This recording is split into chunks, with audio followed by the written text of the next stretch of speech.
Oh, yeah. We got another loaded show for you guys tonight. We have Triple H saying WWE is open to working with other promotions.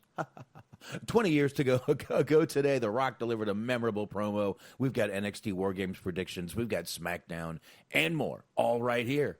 He's the Smark, I'm the Boxman, and we are your Dirt Sheet Dudes.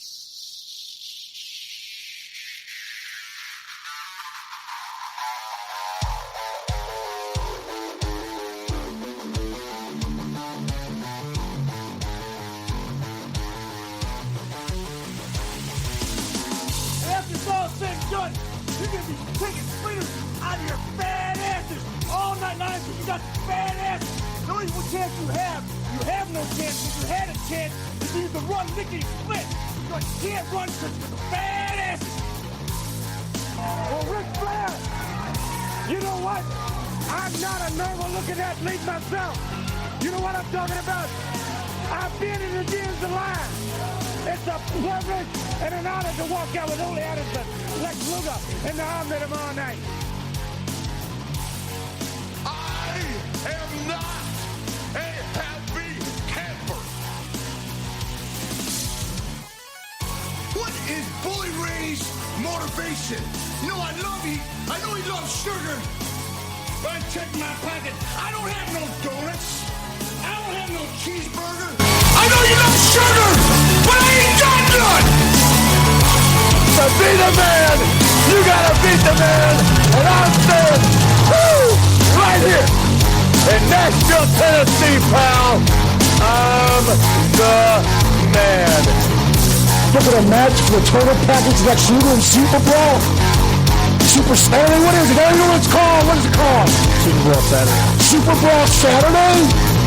You don't lose faith in winners. And Ric Flair, day in and day out, every day of his life, just keeps winning and winning and winning. Ric Flair!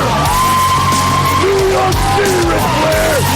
You're gonna find out what hard is all about! I do exactly what I want to do. You say I'm insane. I say thank you very much.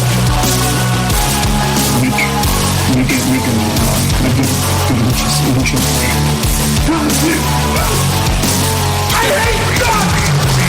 Hit the deck.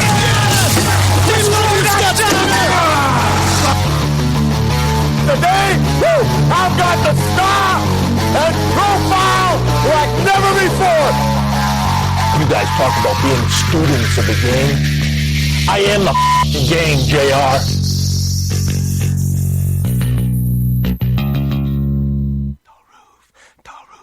The roof is on fire. We don't need no water. Let the motherfucker burn. Burn, motherfucker. The roof is on fire. We don't need no water. Let the motherfucker burn. Burn, motherfucker. Burn!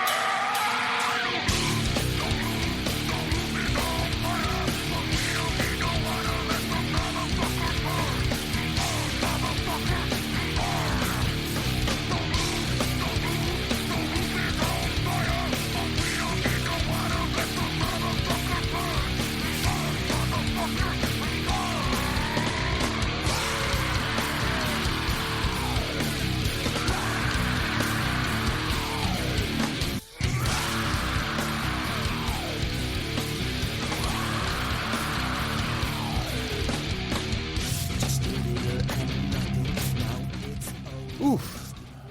Well, I'll tell you, if the roof really was on fire and that song was playing, I believe you had mass panic. The other one, people would probably just dance out the fucking door in line. It'd be much better. But anyway, what is going on, everybody? It is Friday night. It is Dirt Sheet Dudes. I am Boxman. He is Smark. How are you doing over there, my man? Ooh, I'm doing all right. How's everybody doing tonight in the chat room? Oh, chat room's obviously doing good. They're always doing good over there in the chat room. But hey, we've got another, like I said, a loaded show for you guys tonight. We've got a ton to get into. We're going to get into some news first. Oh, excuse me. Haven't even had a beer yet. Oh, god damn that fucking Coke. Oh, And I mean the drink Coke. I haven't had a soda in like 20 years. That's awful stuff. My God, I feel like my insides are being cleaned or something. I mean, I've seen that. That was actually like a quote. I'm sorry, that was actually like an original catchphrase for Mountain Dew when it came out. The bottle, it said that, quote, "it'll tickle your innards." And I'm like, that sounds like the worst possible catchphrase of all time. Well, Mountain Dew will do that. I mean, that is some, Jesus Christ, Mountain Dew will literally, that's fucking caffeine and sugar, man. I used to drink those back, like I said, 20 years ago when I was in my teens and 20s, and oh my God. Those were like energy drinks before energy drinks. I guess. True. I mean, Jolt was energy drinks before energy drinks, but whatever. Now they're just commonplace, those energy drinks. Everyone's just drinking caffeine all day. Fucking just jacked up. You're just talking about Coke. Coke has their own like official energy drink.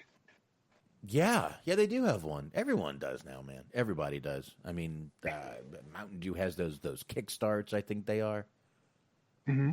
Yeah, everybody's got their own everything, man. Everybody's got, and now everyone has every beer company's got their own seltzer beer, and Dave Bautista's out there doing Smirnoff commercials when he's telling The Rock he wants to do meaningful shows. I want to do meaningful television. You're dancing by a bar with Smirnoff in your hand. Stop it, Dave. Fucking different things have different meanings to different people. Thinks he's fucking Daniel Day-Lewis, this motherfucker. Anyway. Daniel Day-Lewis. Daniel Day Batista.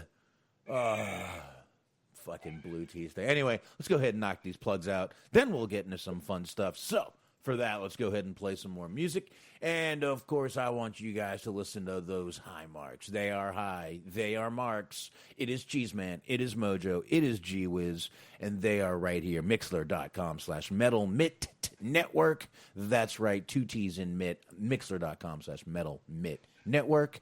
Definitely check those guys out. 8:30 p.m. Eastern Time. That is Sunday. And, of course, Bobby Anthem and Bobby Blades, the Inhuman Experience. Definitely want to have the experience of subscribing to this show. Definitely more than just that one show. So you want to subscribe to that right there. Find them on all the usual podcast platforms. And, of course, Blog Talk Radio. That's where you're going to find Unscripted Wrestling. What the hell was that? That's where you're going to find Unscripted Wrestling Podcast, and they can be found on all the usual podcast platforms too, as well as, like I said at the beginning, Blog Talk Radio, Sundays, Fridays. They're probably on right now. Who knows? And, of course, Stephen Milan, Letterboxd, BOXD.com/Stephen Milan, double those L's. He's over there reviewing films. And, of course, you can review us right there on iTunes, Apple Podcasts, whatever the hell it's called now.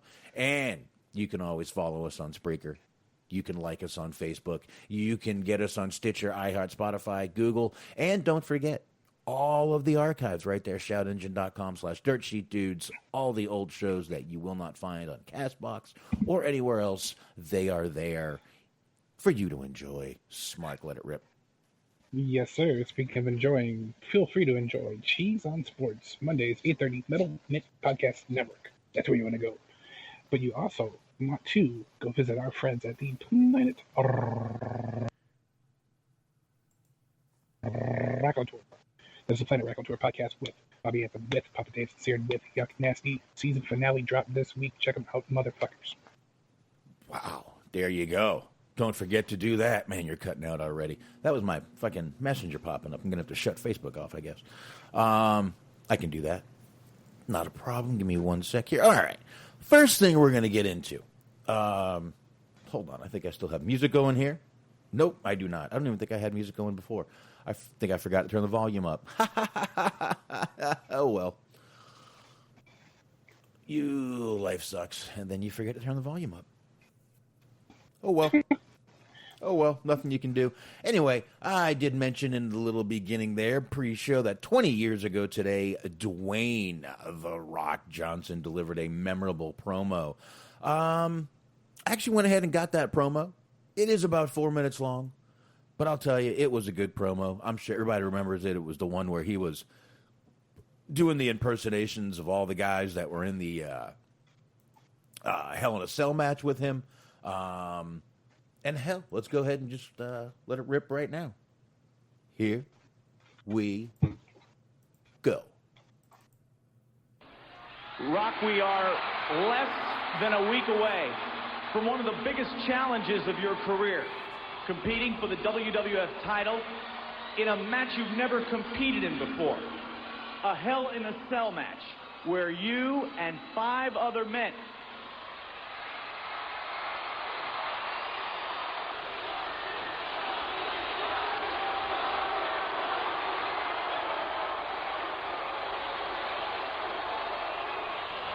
Finally, The Rock has come back to New Jersey.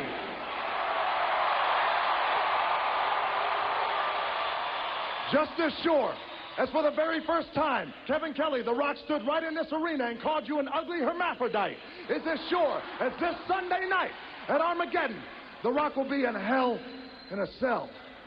This is going to be the most brutal match The Rock has ever been in. The dangerousest match The Rock has ever been in. The Hell in a Cell. And it doesn't matter, Kevin Kelly, what you call it. Whether it's called a Hell in a Cell or...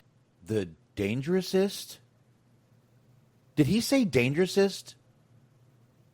I believe that's exactly what I heard. Was dangerousest match I've ever been in before. Anyway, let's keep going. Cage in the cage, penis in Uranus. The only thing that matters is that The Rock is going in this Sunday night to do exactly what he does best, lay it to smack it down, and get back The Rock's WWF title.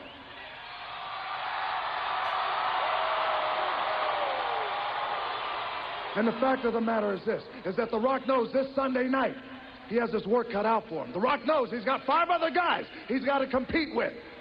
And even if The Rock has got to beat Kurt Angle, which means I'm going to drink a big glass of milk, eat some chocolate chip cookies, and then maybe I'll take 3 Viagra. Or maybe The Rock is going to face Rikishi. Beat Rikishi. I did it for The Rock. I did it for the people. I did it. Shut your mouth, you thong-wearing fatty. Or maybe even The Rock has got to beat The Undertaker, the American badass. Beat him so bad that one more time he'll raise up.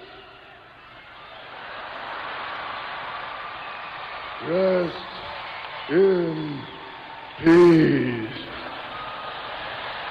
Or maybe The Rock has got to beat Triple H himself, which means he's got to beat the game in the middle of the ring.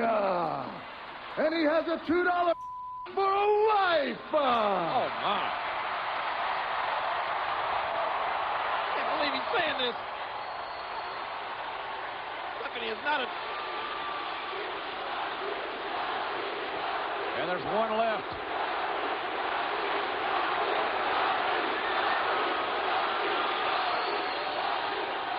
Or maybe The Rock has got to beat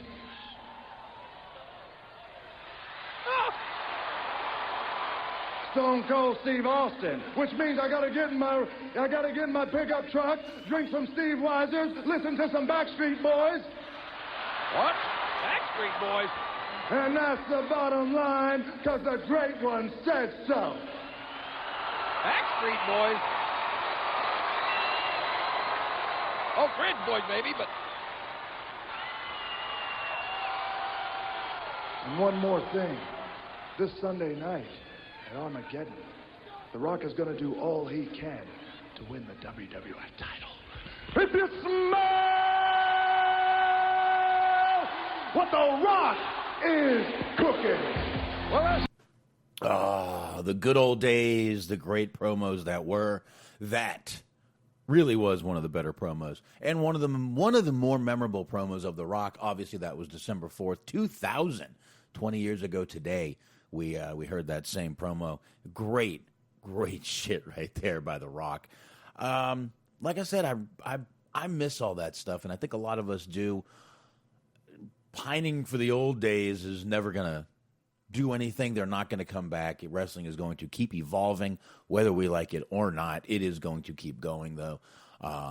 But these were great days, and this isn't the only Rock promo that's memorable, but this was the one that he did 20 years ago today. So wanted to go ahead and get that out of the way. And it was a longer video that I had. I do have a couple more little audio things to play for you guys tonight.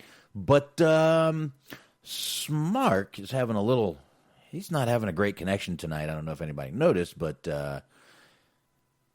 we'll get him if we can. If not, I'm just going to keep rolling here. I may take a break in a little while. May not. We will see what's going on, how fast I'm going through things. I'm going to go ahead and get into this, though. WWE did release a new app today, and it is called Undefeated, WWE Undefeated. It is for iOS and Android. I just downloaded it right before the show. I haven't even, turned it on. So here, I'll go ahead and, I know this isn't great little audio here, but let me just pop it on here. And basically it's a fighting game. I think it's just probably going to be a button pusher game where you just push a bunch of buttons in order to beat up your opponent. Let's see here. We got notifications, getting Undefeated loaded up. Nice little picture. You got The Rock there. You got Bray Wyatt, Fiend, actually.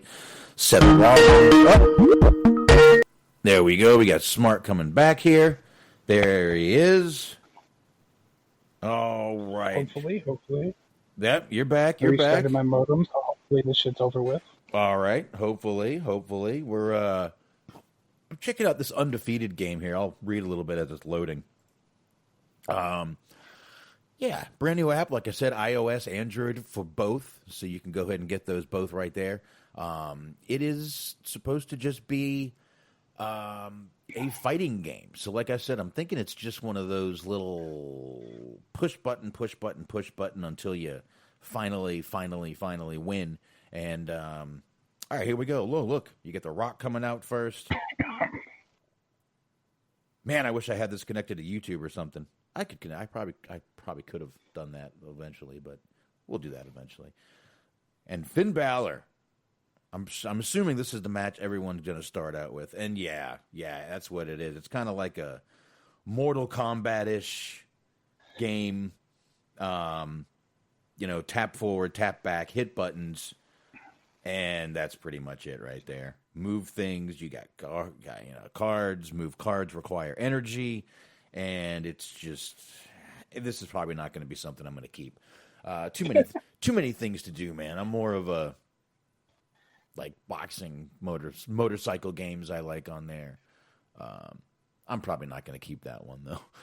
I'll play it. I'll see. They're not in the ring. They're all in different little places like that, and different little places. And one of them looks like it's in an Egyptian hall and stuff. So I don't know. This your kind of thing, Smark? I know you're a gamer. You play any of these kind of? You got any good apps on your phone? Good games that you like? I don't really play with the mobile games too much. I do. We were talking about, I think, off air. I played Battleground. I enjoyed that. Okay. I got some apps I actually enjoy. I got a bowling app that I like called Bowling Crew. I got a tank game called Tank Strike. Baseball game, Home Run Clash. I'm not a sports fan, but I do like playing sports games. I got a boxing game. Boxing Star's a fucking badass game. And I got some others on here. I do like some of the thinking games let's see, I got Word Crush. It's like a kind of a crossword game. Word Craze. It's trivia mixed with crosswords. So I like a little bit of that. And, of course, I got some poker on here. I got to play poker every now and then.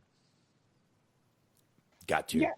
In terms of, actually, one of them that I did remember that I was playing for quite a while back in the day, not so much anymore, but the 80s Mania Wrestling Returns or Revenge, I forget what it's called exactly. It's a card game. You collect the cards, and then you, when you have the cards, each card is a different wrestler. Uh-huh. And you put them, you book shows, so you put them in matches against each other, and then, each match gets a star rating. Each match, the combined total of each match star rating depends upon the star rating of your show, and then when you put on a good show, you get more money. You buy more cards, and all of the people in the game, all of the cards, all of the wrestlers, homages to either 80s or 90s pro wrestling or pop culture references. You obviously got the honky tonk man character. You have a Terminator type character. just stuff like that. It's pretty fun. Was that the Supercard game? Not that no, that was a WWE. Was the Supercard? Oh, okay. This is like an independently made. They don't use anybody's actual names, but it's like Funky Conk Man is. I think he's like Pelvis Presley or some shit. So just stuff like that, where it's like it's very obvious by the look and by the name who they're supposed to be. Right. I got you. Okay, I like that. That's funny. I like that. Wow, Pelvis Presley. That's a good one. I like that one. I'm sure he got called that many times. Actually, the real Elvis. Sure. So let's go ahead and move on here a little. I don't have a ton of news. Smark, I know you've got a couple of things, but I don't want to pull up my messenger right now because my wife keeps messaging me. She's out of town for tonight and tomorrow. So, man, I get a lot of time to myself, but I don't know. It's not as fun as you think it would be. Go ahead and pull it up on my end. Yeah, I know. Yeah, like I said, I want. I was trying to let you know to get those pulled up as I'll go through another little report here now. China. I know this isn't a huge story, but it did come out the other day, and I wanted to talk about it. Just kind of the way WWE treated China. I know I'm just kind of bringing her up out of nowhere. Didn't really segue in, but that's fine. This story just came out a little while ago. It was kind of modified on November 30th, 2020. And her manager came out with a story that they had actually gone in 2015 to WWE to ask for royalty payments, and she was thrown out. Yikes. Both of them were thrown out. They asked for Vince. They asked for anyone in accounting, and they were told, quote unquote, "You are persona non grata here, and we have to ask you to leave." Vince just fucking presses the release the hounds button like he's Mr. Burns. Pretty much, I'm thinking that's exactly how it went. So, yeah, I couldn't remember. Like I said, I know it says updated, but I looked for updates, and they basically just told the whole story over again. It's just, I can't believe it's a shitty story. But they were thinking at that time she was owed almost $88,000. Now, we all know why China was let go. Let's be honest. Sure. Stephanie wanted her man. Mm-hmm. I mean, and I think that's basically all you can say. So I do like in this article, what do they put here? China left in WWE under acrimonious circumstances. Not sure if that's the right word to use for that. It says, that's like angry circumstances. I would say, what would be a better word for that? She left under petty circumstances. Yeah. I'll go with that one. I'll go with petty. But again, I really just wanted to kind of bring this up. Just the way they always treated China after she left. Like she was a leper. Goddamn, they treated her like she had coronavirus. Yeah, and I mean, it's one thing if, like, you're consistent about people who have done some, like, kind of shady, well, I don't know if shady is the right word, but has had, like, maybe turbulent personal lives. Consistent in that regard, but it seems like they have, every so often, just kind of casually, like, name-dropped Sonny. Mm-hmm. Yeah. Sonny, like, you can at least pretend that... Pretend what? You cut out there pretty bad. And you cut out during your explanation of what you just tried to explain when you cut out. Yeah, Smart's not having a good night here with internet, but oh, wait, there he is. I'm scared to say it again because I don't want to cut out. Pretend that China exists. Oh, pretend they exist. Yes. They don't exist. Correct. So, anyway, I didn't want to spend a lot of time on that, but I did want to bring up that story. And this I'm not going to spend a ton of time on either, but we all know Ashley Massaro, I believe, when was that? Last year or the year before when she took her life? It was 2019, May 16th. So it was last year.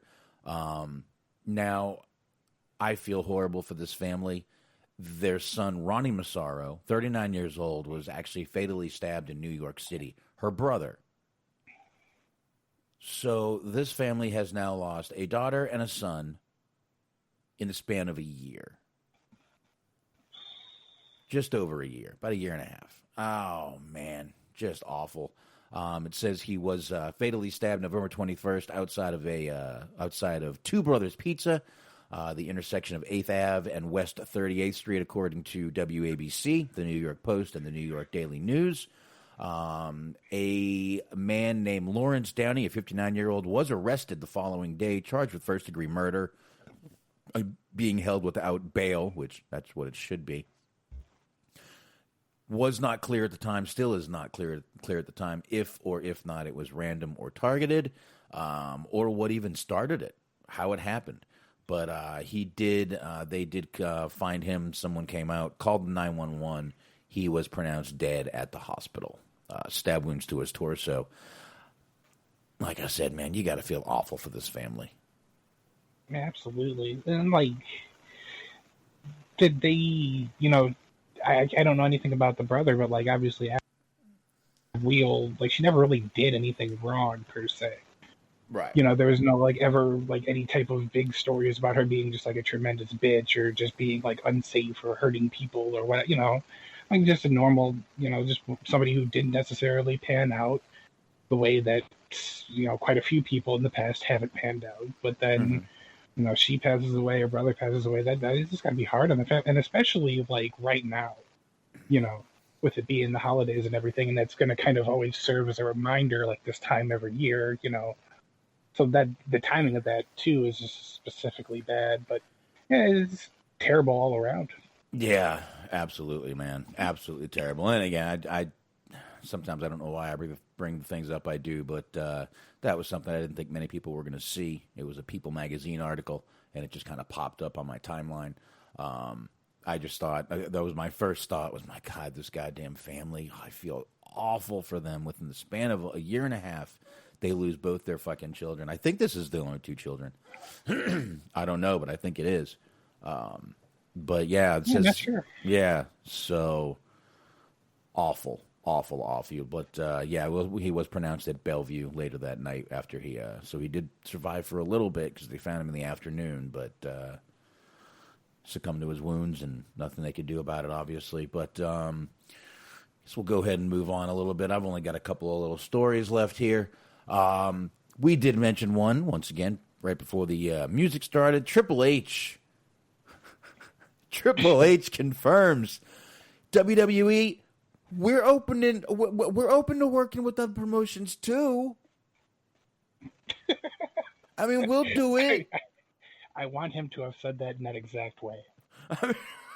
He probably did. Well, I mean, we're going to do it. We want to work with other people too. We just ask them how good their collaborations are. Yeah. I mean, look, dude. How many companies have they been? How many companies does WWE really cross-promoted with successfully? Like, lately, nobody really. I mean, you had, back in the 90s, we were talking about last show, they did some shit with, like, AAA, I think it was, and then, they did that. Their relationship with ECW was kind of a little bit ambiguous, depending on who you believe. They were either a lighthouse, but, they did have the ECW people show up on Raw, and they had that little, brief kind of invasion type situation angle going on. And they both ended up owned by WWE. Yeah, this is true. This only reinforces the fact the collaborations haven't really been successful. Yeah, I mean, you could bring up Evolve if you want, but really, what do they do for Evolve? They're on the network a little bit. They share a little bit of talent. That's really all. Evolve doesn't exist anymore, though. No, I don't. I'm not sure if they dissolved or if I know. Well, Gabe. I guess we were talking about Gabe retiring, and then I think Evolve. What was that? Oh no, I was saying like Gabe retired, and then I guess Evolve went under. I don't know if that was which one happened first, but Well, so I see a pattern here. I'm not sure if you do, but I do. Working with WWE is the death of your company. sure. Who would? And by the way, I know this little AEW. I did see the next day there was a little article saying that it's not a real like partnership. It's probably just going to be something where Omega's like on a pre-tape thing or something. It's not going to be huge. Full partnership. But anyway, that's neither here nor there. We'll find out what that's all about Tuesday, I guess, and we'll talk about that Wednesday, obviously. But yeah, I mean, really, why in the hell? I mean, literally, that's like the only statement he makes there. I mean, why wouldn't you want to? I mean, okay, Triple H says they've done some stuff with Progress and Evolve. Okay, that's the only two examples he could think of off the top of his head. I mean, okay, they did stuff with Progress, and then they showed up and made their own little WWE UK and signed a shitload of the British talent. So, like, okay, they did a whole lot to help them, huh? Exactly. They took all the talent, said they can't work anywhere else, and they took all them. Didn't they do the same? Wasn't ICW the same? Another promotion over there that had the same problems with them? That I'm not sure of. But I mean, like, on the opposite side of the spectrum, like New Japan works with like Rev Pro in England, and they send some of their people over from time to time, and they have some of their like the belts get defended there, and sometimes the Rev Pro belts get defended in New Japan. Like that's actual like mutualism. Yeah. It's just with WWE, it just doesn't. And like the thing that makes me laugh is this is just so fucking reactionary. Like it is just hilarious. It's like, oh, we've always meant to work with other people. Like bullshit. Yeah. I Since mean, when like I can't. Honest to God, I can barely remember like in the last 20 years who they've collaborated with. So I guess we got like Rev Pro, not Rev Pro, we got Evolve, and we got Progress. Yeah. And I mean, look what they did to them. They screwed them both over, and they're pretty much gone. And I mean, I mean, obviously, this is on the heels of like we said, the Kenny Omega, Impact Wrestling, Don Callis kind of working together. And yeah, true. Obviously, this is someone asked him this on Twitter. I guess it was this Andrea Hengst. I've never heard of her before. I don't know if you have, but on Twitter. And she said when asked about it, that's what he said. All right. You want to hear his quote? Sure, but real quick, I want to tell on myself because you asked me if I knew who that was. And I regret to inform you that after doing it over a year, I responded by shaking my head. I am not on webcam. I am only on the microphone. This is a purely audio medium. And I responded by shaking my head that only my dog could see. Well, and I knew you meant no somehow. That's even stranger. Triple H says they've done business with Progress, Evolve, etc. We're open for business. It just depends on what they are.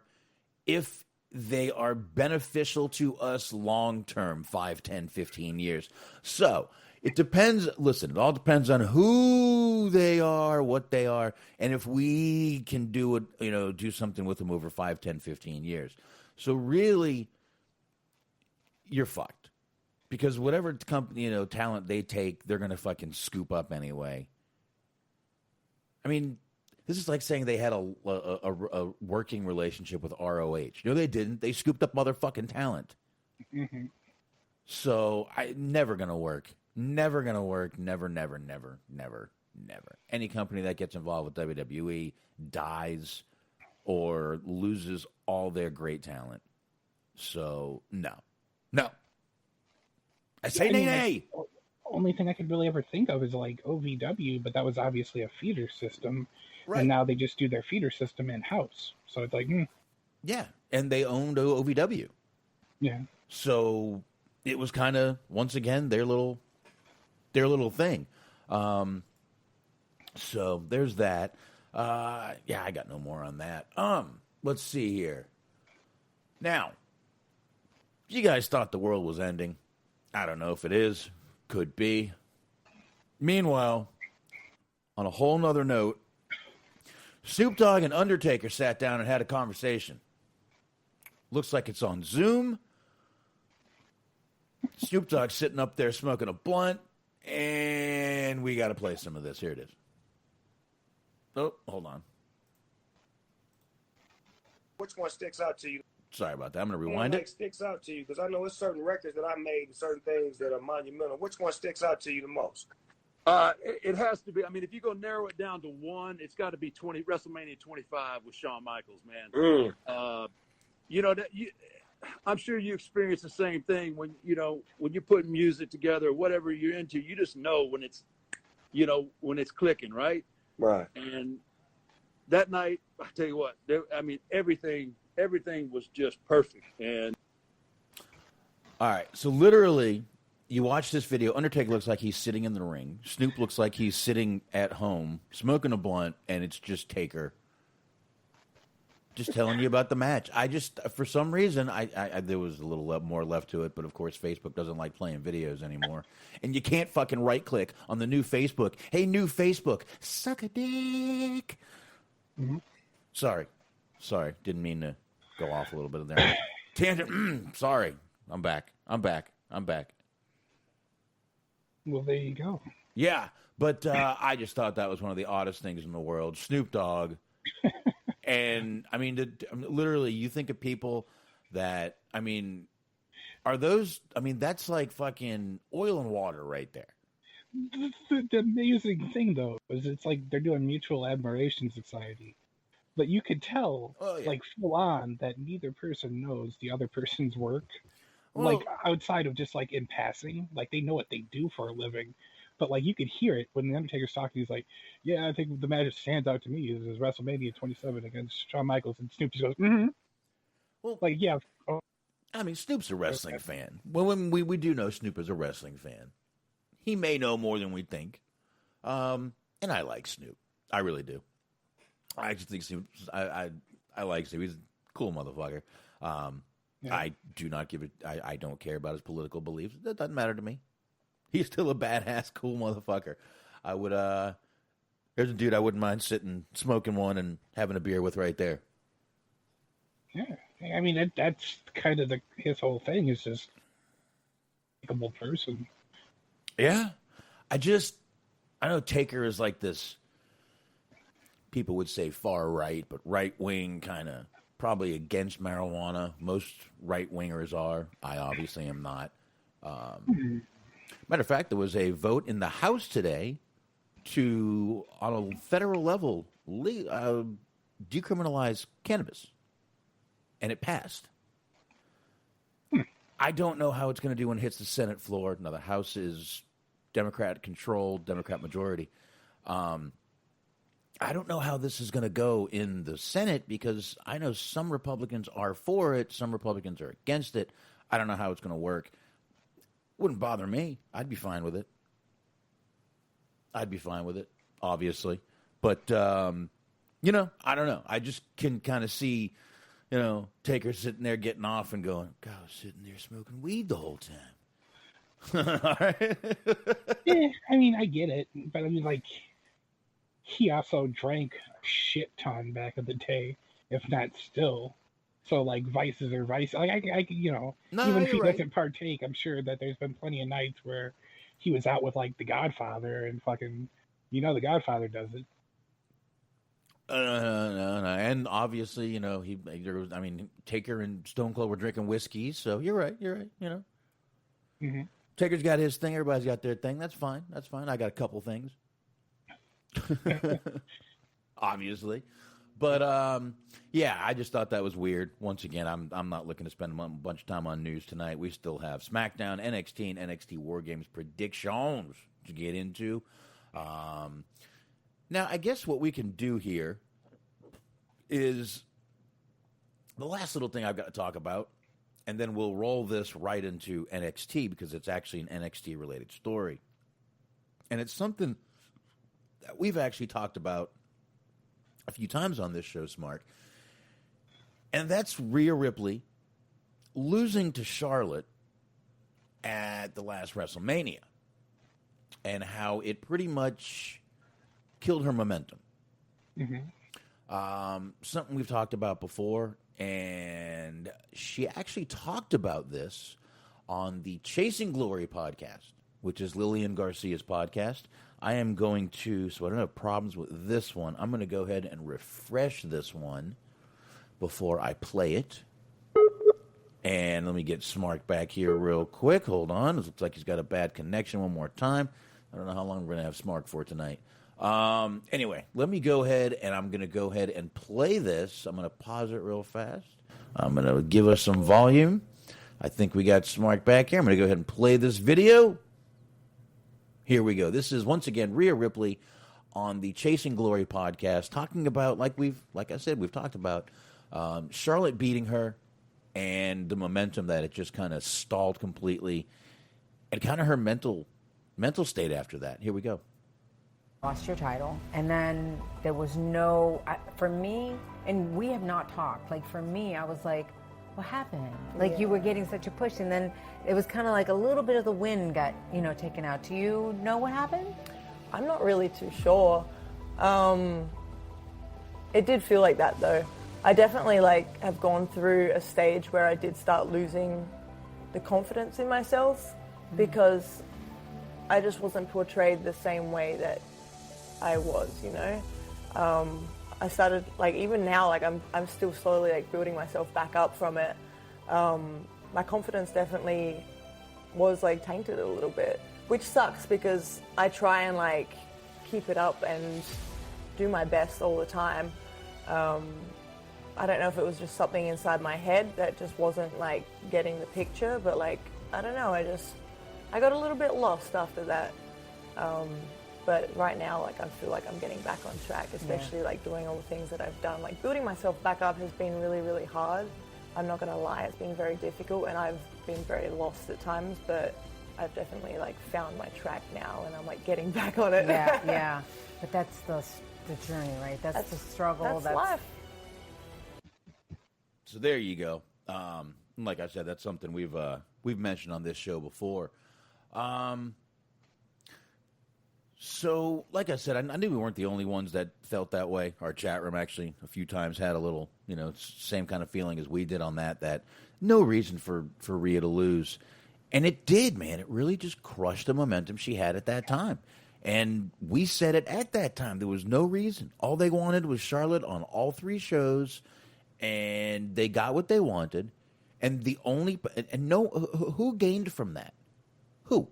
No one. No one. Not even Charlotte. Charlotte left soon after that, after she lost that title. She's not even back yet. Rhea's there every day fucking working her ass off. Never should have done it. Should have left the fucking title on her. She should still have the fucking title as far as I'm concerned. I like how, I so badly just wanted the interviewer to just be blink twice if you're being kidnapped. She just, it sounds they sound like they're fucking having to work in the coal mines or something. Just where it's just things are going good, and then I lost, and then just everything kind of went south, and I stopped being able to believe in myself, and I didn't know if I could still do what I do. But that's part of life, and I'm just trying to take things one day. Are you recovering from a heroin addiction? Dude, I don't blame her one bit for feeling like that, man, because literally she was on this huge upswing. We were talking about it. Everybody was talking about Rhea Ripley, how great she was, how great she was doing, how she looked in the ring, how she had, wow, she's really stepped it up. And then she gets the title. Everyone's excited. And then suddenly it's Mania and she's up against Charlotte, and you're like, well, we all know where the fuck this is going. And they do it. And they and why? Because we can't have an NXT star winning on Mania. What? Well, we have to have Charlotte on all three shows. I don't think you can give me one logical reason that you can come up with that would make me go, oh, okay, I get why they did it. Money? No. Ratings? Didn't fucking work. So no reason I can think of would be plausible enough to where I would go, okay, I get it. Nope. Right, yeah. And I'm not even saying that specifically to make fun of her. The thing is that this is the same story that is being said by numerous people. She's the first person that I can remember that was still in the company when they said it. But like Moxley was saying the same thing when he was talking about after he left, going to New Japan and just like being in the locker room, being just real fucking nervous, like sweating bullets, wondering if he could still do it, like wondering if people would still care. Like they work so hard to purposely devalue you so that if you do leave and you do go somewhere else, like all this fucking manipulation and like almost fucking gaslighting, if you want to call it that, they do to these people where it's like, you get a chant over and it's like, well, it's the chant that's over, not you. Yeah. Like, what, the t-shirt's over, not you. Like, just, they look for any reason not to credit these people and they fucking break them. Yeah, or they're mocking you. They're not really cheering you. I mean, it's like, my God, is there anything you can do to make these people have confidence? And like I said, man, I don't blame Rhea for feeling that way. She should have felt like a little lack of confidence, man. What you're going to take your little golden girl and put her over me when I've got the, more upswing, more value, more... God damn it, I'm younger and I'm fucking hotter. Both are true. I mean, I'm sorry, but I don't know. Like I said, we've talked about this on this show a bunch. I was kind of glad to hear her say that, and I mean, not that I'm not glad she was depressed. I'm glad she was kind of feeling the same way a lot of us were, just confused and hurt and disgusted, didn't know where to go.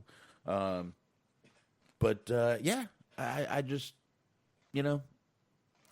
like I said a bunch of times, there was no reason to take that off Charlotte. It did nothing for the ratings. It did nothing for Rhea Ripley. It just literally stalled all the momentum she had, and she's still trying to build it back up. And she's had more shots for the title, but she ain't winning. So I feel bad for her still, but at least she's out there trying to get back into the title hunt, and that's a good thing.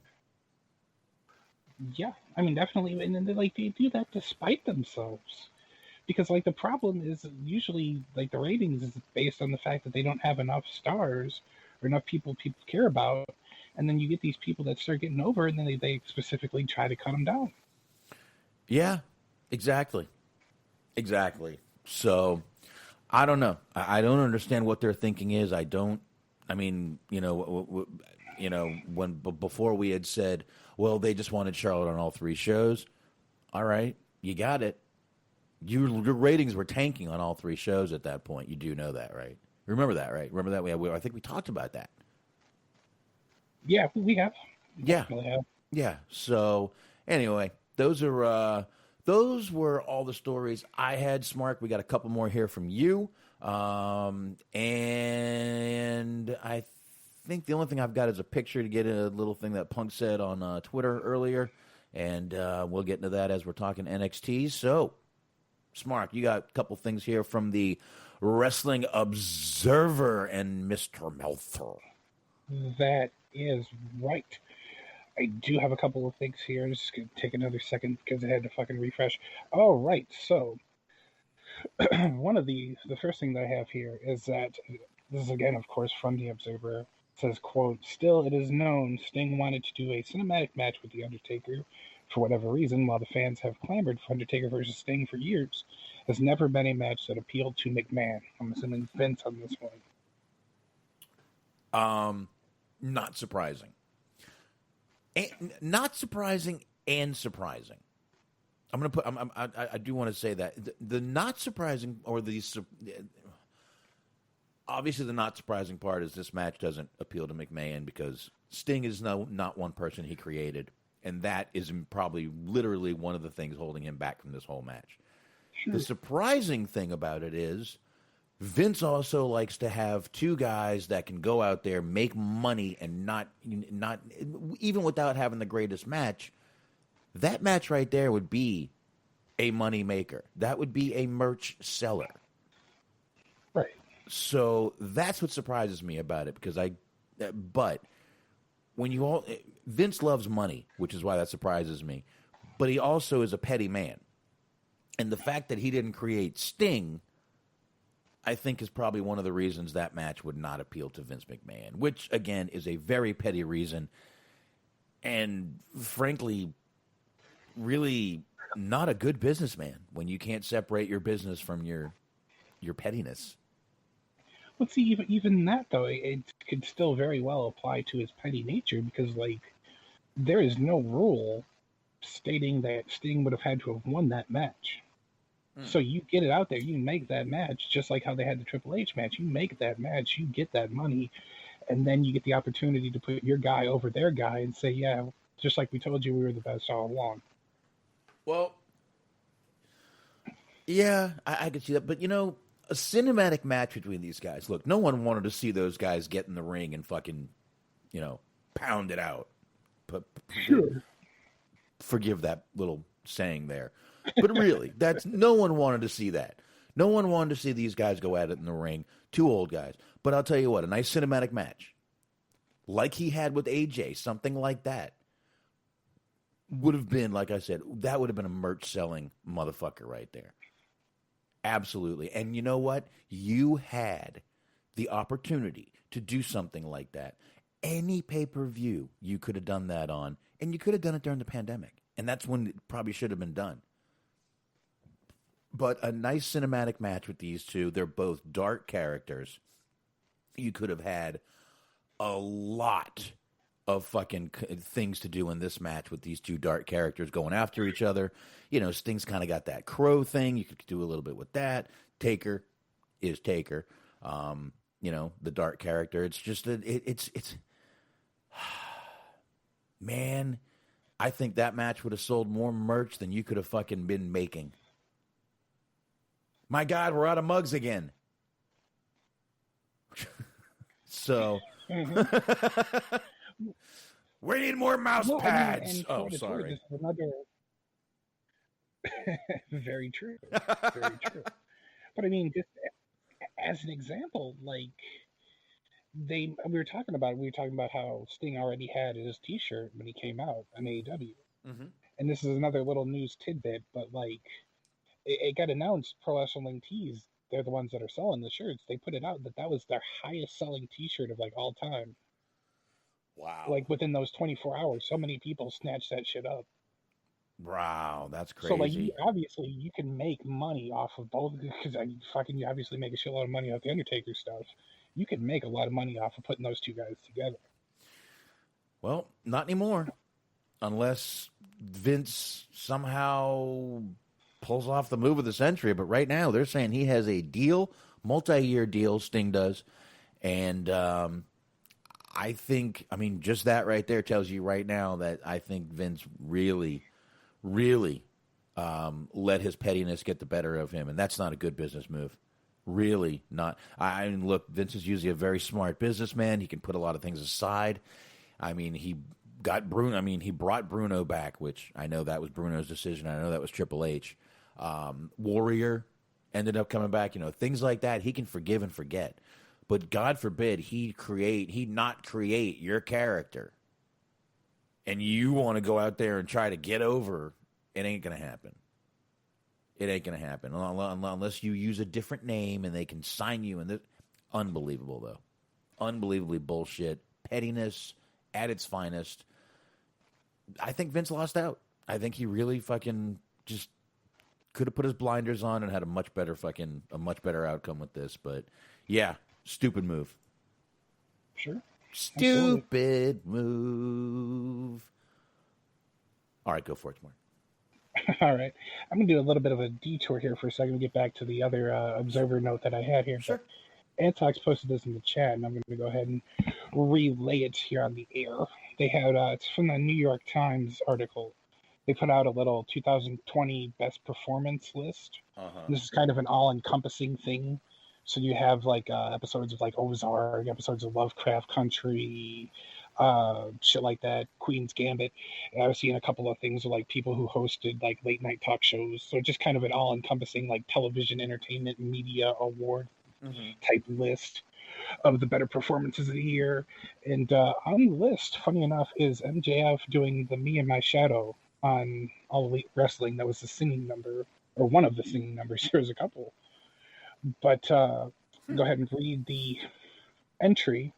It says, quote, "Some weeks the athleticism at this pro wrestling startup is more exciting than anything happening in Vince McMahon's empire. And no one in the WWE has this kid's combination of diction, Juilliard by way of Long Island, intensity or cheesiness either. Even when Friedman lost his cool, his... God, that's a pretentious way to write that. He still has his astounding control. The character is part heel, part tool, hair gel, loafers, Burberry bling, tacky, and part good fellow wannabe. His mouth does more running than he does. For reasons only the producers of the segment in October between MJF and the veteran Chris Jericho culminated in a version of Me and My Shadow, complete with dancing women and live singing. It was less than spectacular, though, not for anything Friedman did. He wasn't embarrassed at all. He was smooth in a way that should worry Ric Flair. This kid makes you want to say... Wow. You still there? Mm-hmm. Oh, okay. What was that? This kid makes you want to say what? Woo. Okay. Yeah, you cut out again, man. Yeah. We're going to have to do something about that. I don't know. Check your cables. Do something. I don't know. Are you connected Wi-Fi or are you in the Ethernet? It's sort of a long story, but I have an adapter. Okay. Okay. I got you. Problem. I got you. But, all right. Yeah. That's pretty fucking cool right there. And again, man, that was a very controversial segment they did. Some loved it. Some hated it. Excuse me. Some really hated it.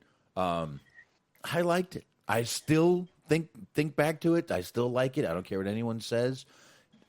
No, wasn't great. No, a little weird. Yeah, whatever. I don't care. Still thought it was really good. It was just very weird, though, to see, like, professional wrestling of any kind being listed, like, the kind of snooty, like, end-of-the-year awards for, like, the New York Times. You got, like, some, like, stuffy writer just, like, goes to operas all the time. Like, on his eye, just typing away at, like, a typewriter. Yeah. Well, I'm sure by now they've gotten to not use typewriters, but anyway. Well, it's by choice. You got to look extra posh. Yeah. Yeah, I'm sure. But, yeah, I mean, both of us liked that segment. Like I said, a lot of people really hated it. People were saying that, oh, my God, it's the end of MJF's career. He ruined it. It's over for him. No, not at all. I don't think it did at all. It got people talking. I mean, that's the important thing. Absolutely. I'm just messaging my wife. Good night. Give me 1 second here. Sure. While you do that, I'm going to go ahead and read this next little tidbit from the Observer. AEW note. So it says AEW's attitude right now is to work with everyone, whether it be Impact, New Japan, AAA, or NWA. Khan has been speaking of late to try and open doors to New Japan. The feeling the odds are better to do something with Harold Meij gone. Omega did a Kazuchika Okada tease with a Rainmaker pose, which the announcers talked about. Yes, they did. You're right. They did, actually. Oh, well, he's right. Of course, Meltzer's right. That was a joke. Yeah. So AEW just wants to have like a big wrestling orgy of stars going in and out. That's nice. That's not bad. It gives a lot of, like, I was listening to somebody talk about it. Like, some of those people are, some of the younger guys, they don't have the same kind of experience, and they're still working. That's kind of the point of Dark. They're still working to get them their kind of in-ring experience.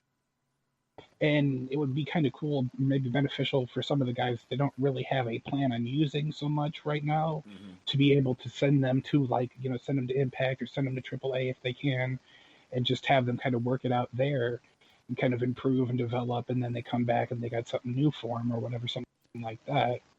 Yeah, and it also could give some of their guys more than just one night a week or 2 nights a week at most to work, to go out and to, as we say, hone their craft. But it would give some of those guys a little more, look, if one of those guys goes over to AAA or NWA, when NWA is back up and running, if NWA is back up and running, New Japan, places like that, yeah, they can go work more nights, get more experience in, because let's face it, some of those guys do need a little more time. Like a Will Hobbs or something going over to New Japan, that wouldn't be bad at all.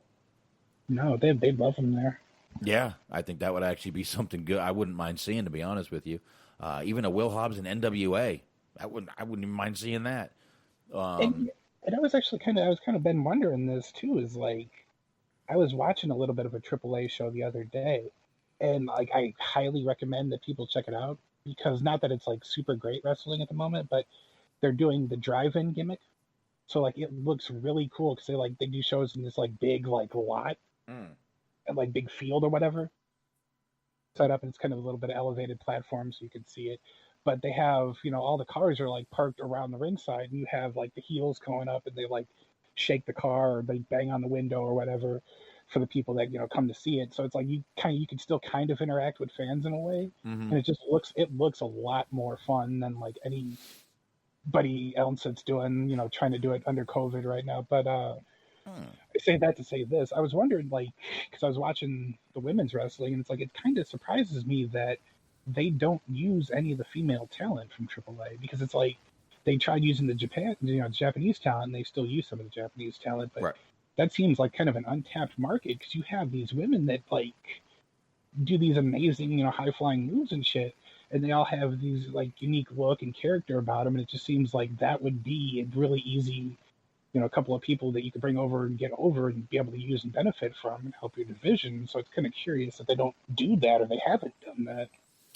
Well, maybe this opens the door for them to do something like that. So, I don't know, man. I guess we'll see what happens in the future. But AEW, I just want to kind of, watch who you're working with. I still don't think Impact is a good idea. I really think that's kind of jumping on a sinking ship. Again, I'm not sure what the, working with is going to be. We'll get to it. We'll go from there. I'm not that worried about it. But sure. I just don't like it. Impact is just such a bottom-feeding. Anyway, I don't want to get into it again. We got into it Wednesday. I kind of lost my mind. I'm sorry. Right. And I mean, I agree with you that like they're not without their problems, but I just can't imagine that like Tony Khan would do this without having an idea in mind. That's not to say that the idea is going to work, but it just seems like he's not going to do it just for the sake of charity. No, like, but I mean, he has ideas. He has checkbooks. True. Probably got offshore accounts. Just saying, I'm just saying he's probably got a little bit of, probably going to maybe give a little cash infusion. I don't know. We'll see. We'll see what happens. I'm just saying he's got a checkbook. A large one. Very large checkbook. So I guess we'll see what happens there. But I do like that they're willing to work with companies. And but again, you got to kind of watch who you're working with. And but they could bring in some good talent. And again, this would give their guys a lot more time to get out there and do some work. Because right now, let's face it, they're only working. Some of those guys that don't work dark are working one night a week. They're really not letting their guys do anything else. So, one night a week? Right. And sometimes, like, if those are taped, like they do, 2 shows. So it'd be 2 shows in 1 week, but then nothing the next week. Right. So it's like you're fucking with the momentum. Right. Which, I mean, is good for the wrestler. They get to heal up and, a little time off. And, that's a good thing. But you're not working that much, and that's not great. So, give these guys a chance to go out, make more money, which is what they want to do, and see how it goes. See how that goes with some of these new things, and see if anybody wants to work with AEW. I know AEW wants to, but they got to want to. Other company also has to be reciprocal, and the New Japan thing has not been very, they haven't had much. They haven't been very receptive at all of it. No, so we'll see how that one goes. AAA, I think that's one that they'll probably end up working with. NWA, they already are working with. So obviously we got Thunder Rosa over there, Serena Deeb, all them people. So they're already working with them, and they've taken some talent. Ricky Starks, guys like that. So, but all right, I guess we can move on to NXT. Smark, you did post the ratings. Wow, winter is coming. Winter is coming. Dominated NXT 913 to 658, 913,000 to 658,000. Holy shit. Man, that makes me want to look up the quarter hour ratings, but you guys know where you can go to hear those. Well, the unfortunate thing is, I believe, if the timeline is correct, I had heard that, like, when the Sting thing was happening, they were doing the Timothy Thatcher segment. So it's like, ooh, I just, like, as a fan of Timothy Thatcher, I was still just like, ugh, yikes. Yeah, that, not good. Not, no. Not good. You kind of thought with, Pat Patterson, with him passing away, that people might have actually tuned into NXT to see what they would do for him. And they might have in the beginning, but they didn't do, they did a couple of things, but they didn't do what SmackDown did for him tonight. Oh, God, no. That was like the memorial show. We'll talk about that as we get into SmackDown. I wasn't sure if we were going to have time, but we're definitely going to have time. We got through that a lot faster than I thought. We're only at we're like 110. So let's go ahead now and let's just roll on into SmackDown, NXT. But wow, they really AEW really crushed it in the ratings this week. They should feel good about themselves, and I'm sure they do. But NXT did start out with a quick moment of silence for Pat Patterson. Obviously, he did pass away Wednesday morning. We did mention that on Wednesday.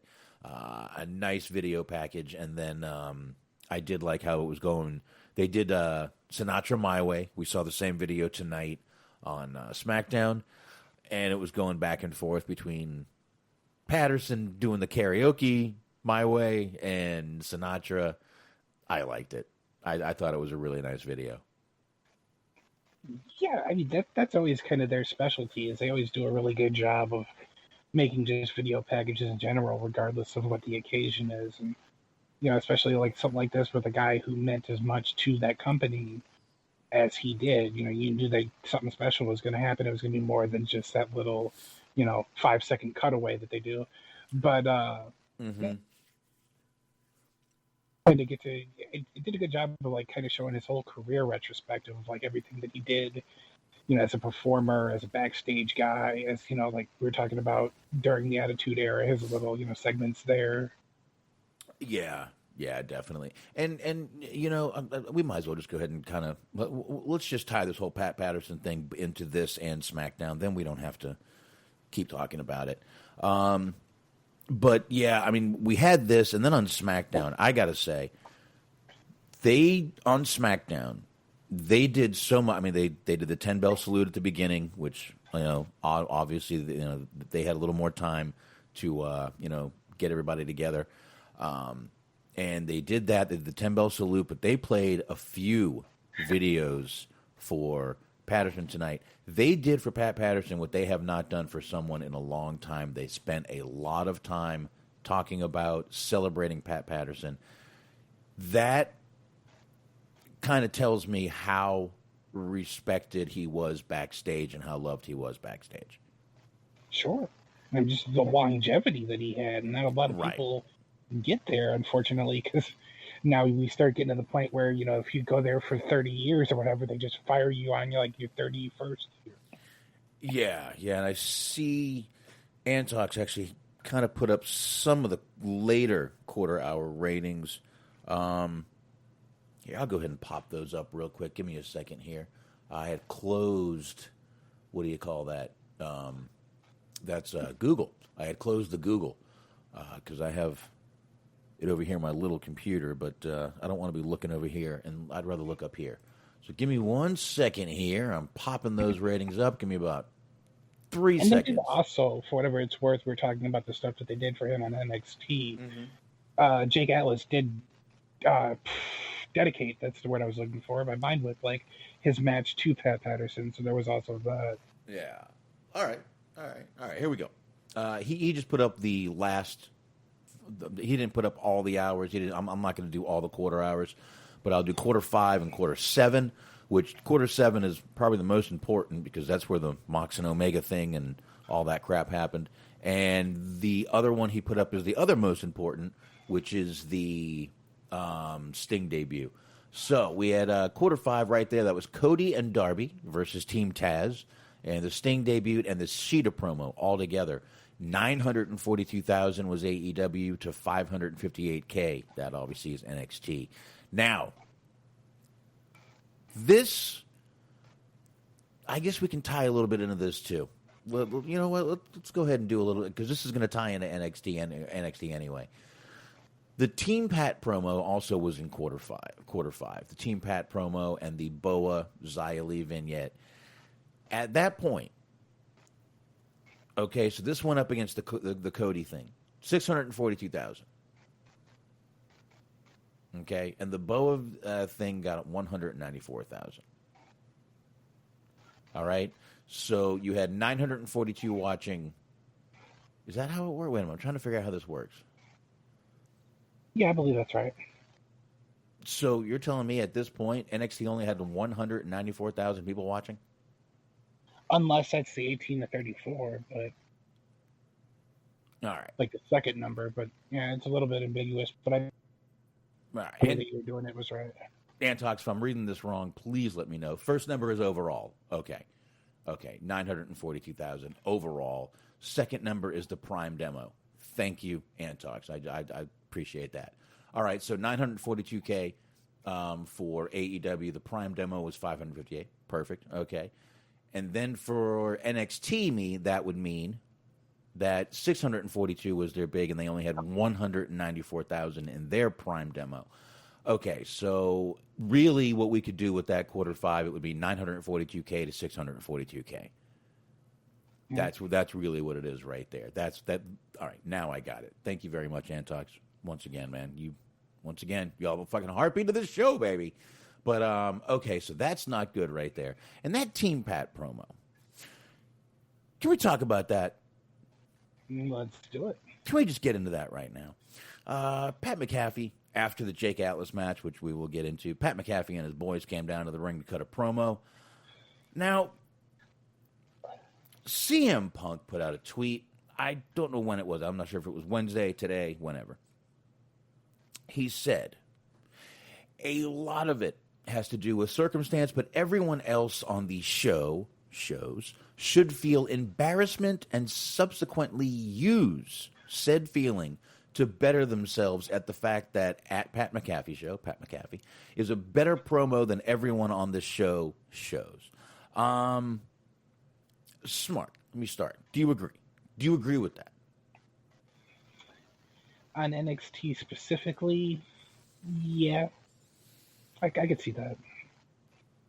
The only person, in my opinion, that they're giving regular microphone time to at the moment, the only other person that kind of hooks me the way that Pat hooks me is old Cameron Grimes.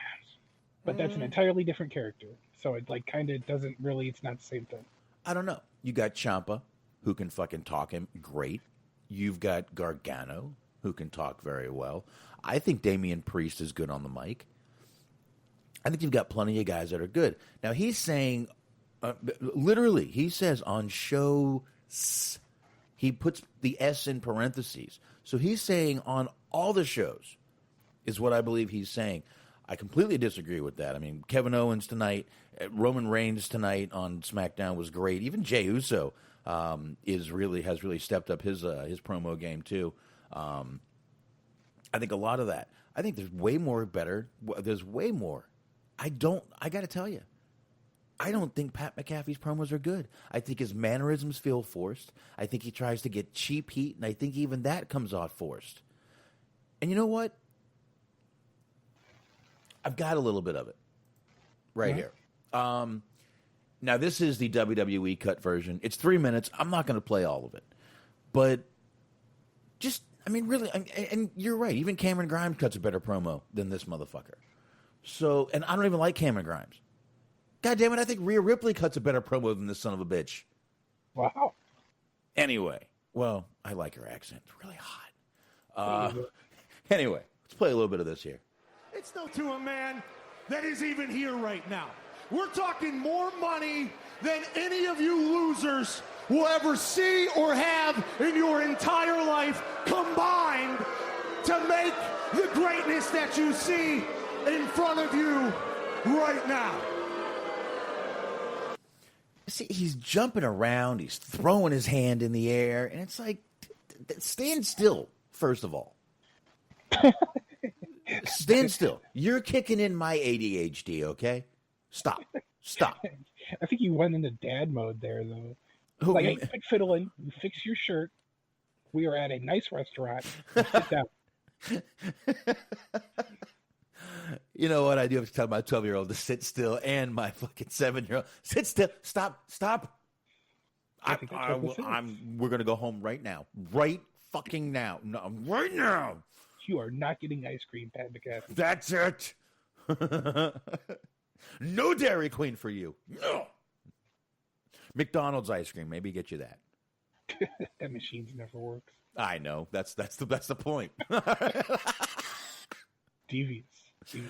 Actually, the one up the street, I did find out, if you go at night, it always works. Nice.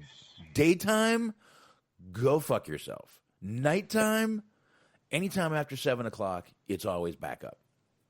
So if my kids ever want late night ice cream, I sometimes will run up there and grab them some shit. So anyway, play a little more of this.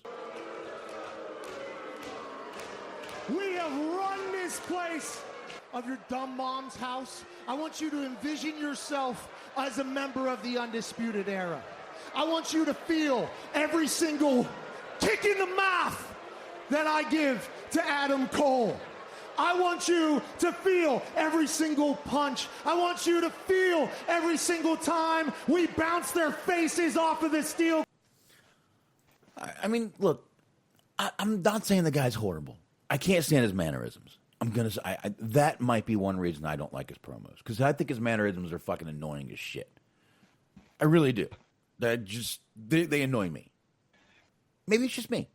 It's a personal thing. That's what wrestling is. Subjective. My personal opinion, I think his mannerisms are annoying. I don't think he's really, like I said, I think there's better talkers in the company. And I think he also has a little bit of creative freedom with his promos that some of the guys in there don't have. Well, yeah, that could very well be the case too. Right. Because like when I compliment his stuff, what I always say is that it sounds different. It sounds like he's actually allowed to talk from his own perspective. And it's like, yeah, maybe, if you gave certain people, there's a lot of people, if you gave just, full on, full force creative freedom to, that would cut really, really, really good promos. I mean, we see that like with the New Day a lot. They kind of have free reign, and they usually cut a lot of entertaining promos. Mm-hmm. Right. But I mean, listen, if you tell me Pat McAfee's going out there and saying all that off the cuff, I respect. I'll respect him a little more, but I don't think he is. I think some of that is still written. Most of it, I think, is, and I don't know. It's just I don't agree with Punk. Like I said, I think there's better talkers on every show. I mean, like I said, Roman Reigns tonight was fucking great. Kevin Owens, always a good promo. Daniel Bryan is even a good promo. I mean, that's just SmackDown. Seth Rollins, sorry to cut you off. Of course, as soon as I cut you off, you cut out. Yeah, I actually just said go ahead. So. Oh, no, I'm good. Please, sir. I was going to send an olive branch here. The one thing that I will give you that I've noticed about his promos is he has a very distinct accent that is kind of annoying. Because it almost sounds like a Midwestern accent, but he was born in Pennsylvania, so I don't know. Oh, well, yeah, well, that depends where in Pennsylvania. Plum, I think it said. I was looking at the Wikipedia. It'll take half a second. Yeah, Plum, Pennsylvania, 1987. Plum, 1987. You're younger than me. I feel so old right now. Suburb of Pittsburgh, if that helps. That's near Pittsburgh. That's kind of... I can see that accent being a little Pittsburghish. Pittsburgh is like a light Wisconsin accent because Wisconsin is horrible. Oh, yeah, I'm going to get the cheese. Yeah. Mm-hmm, yeah. Ooh, hey, ooh. But no. Anytime I hear Wisconsin accent, I think of the lady from the assistant from Ferris Bueller's Day Off with the principal's assistant. Yeah, I could see that. And she's Chicago, but she sounds Wisconsin to me. The Chicago thing is really more of like a weird hybrid between like the Midwestern accent, like you're talking about right now, and also like a Polish kind of accent. Because usually the people that speak in a very thick are also Polish. Because there's a lot of Polish immigrants that came to Chicago, and that there's still very much a lot of them that still are there. My aunt, her family is Polish. Just as an example, they're all from Chicago. They all speak in a very distinctive Chicago accent. So yeah. Oh, I could go for a Polish with kraut, a little sauerkraut, some onions. Oh. I do like sauerkraut. I know that's kind of weird, but I do. Yeah, a lot of people do. I'm not particularly a fan, but it's popular. Oh, I do the horseradish. You like horseradish? A little bit sometimes. Okay, all right. I love the horseradish mustard. Love the horseradish mustard. Just like they have the horsey sauce at Arby's. That's pretty good. Slap that. I usually get when I do that, I get the horsey sauce, and I'll get the beef and cheddar with none of the red sauce on it, because that kind of ruins the horsey. Oh, I love that horseradish sauce there. I literally have probably 30 packs in a Ziploc bag in my fridge. I from right here, like a couple inches away from me, I have pretty much half a Ziploc bag full of plum sauce and soy sauce from Panda Express. I got a Panda Express right across the street. And I also, my wife hates when I do this, but I like collect Taco Bell hot sauce. I do too, and then I put it on. I don't put it on the Taco Bell food. I put it on, like, if you have them. I use it for everything. There you go. Yeah, I use it for everything. I love that stuff. I literally like collect that. I have 2 the gallon slide Ziploc bags, like full. Nice. Full. So I kind of had to stop collecting it because my wife's like, eventually this stuff goes bad. And I'm like, yeah, well, whatever. You find an expiration date, then we'll talk. I mean, they sort of do, but like not really. Like there's a certain point at the restaurant where you can no longer give them to people. I'm sure. At the same time, it's still usable. Yeah, whatever. Listen, my body, my choice. I respect it. So, all right, let's. So there you go. So again, Pat McAfee. Like I said, I don't really agree with Punk on that. I don't really, and I'll tell you what, the ratings kind of show it. But again, then you go here and you get that quarter 7, which was the Mox and Omega match.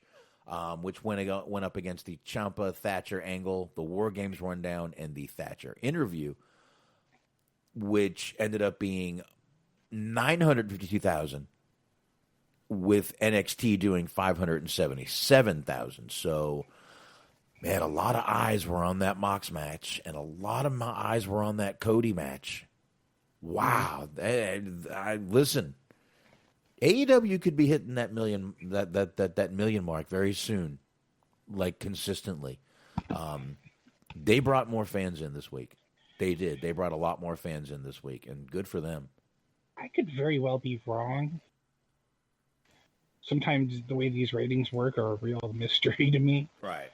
But like it seems like by and large, it usually like the next week's show is kind of an indication on how the last week's show did.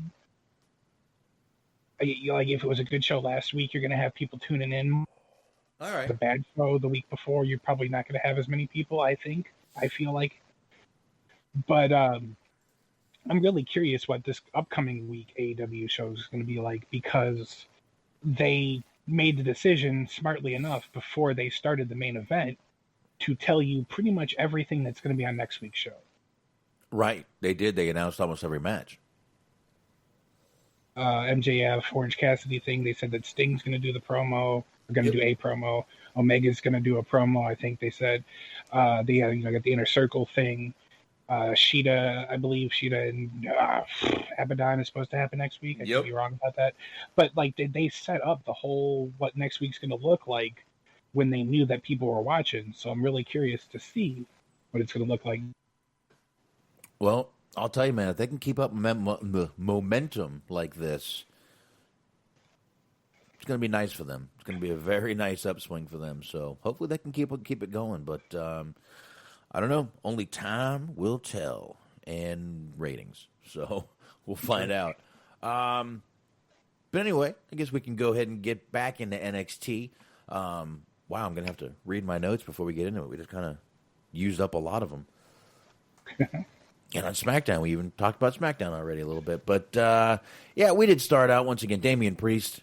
We started out with him in the ring. Priest and Leon Ruff versus Legado de Fantasma. Gargano, of course, on commentary. Pretty funny on commentary, to be honest with you. He was that was one of the favorite parts of the show for me.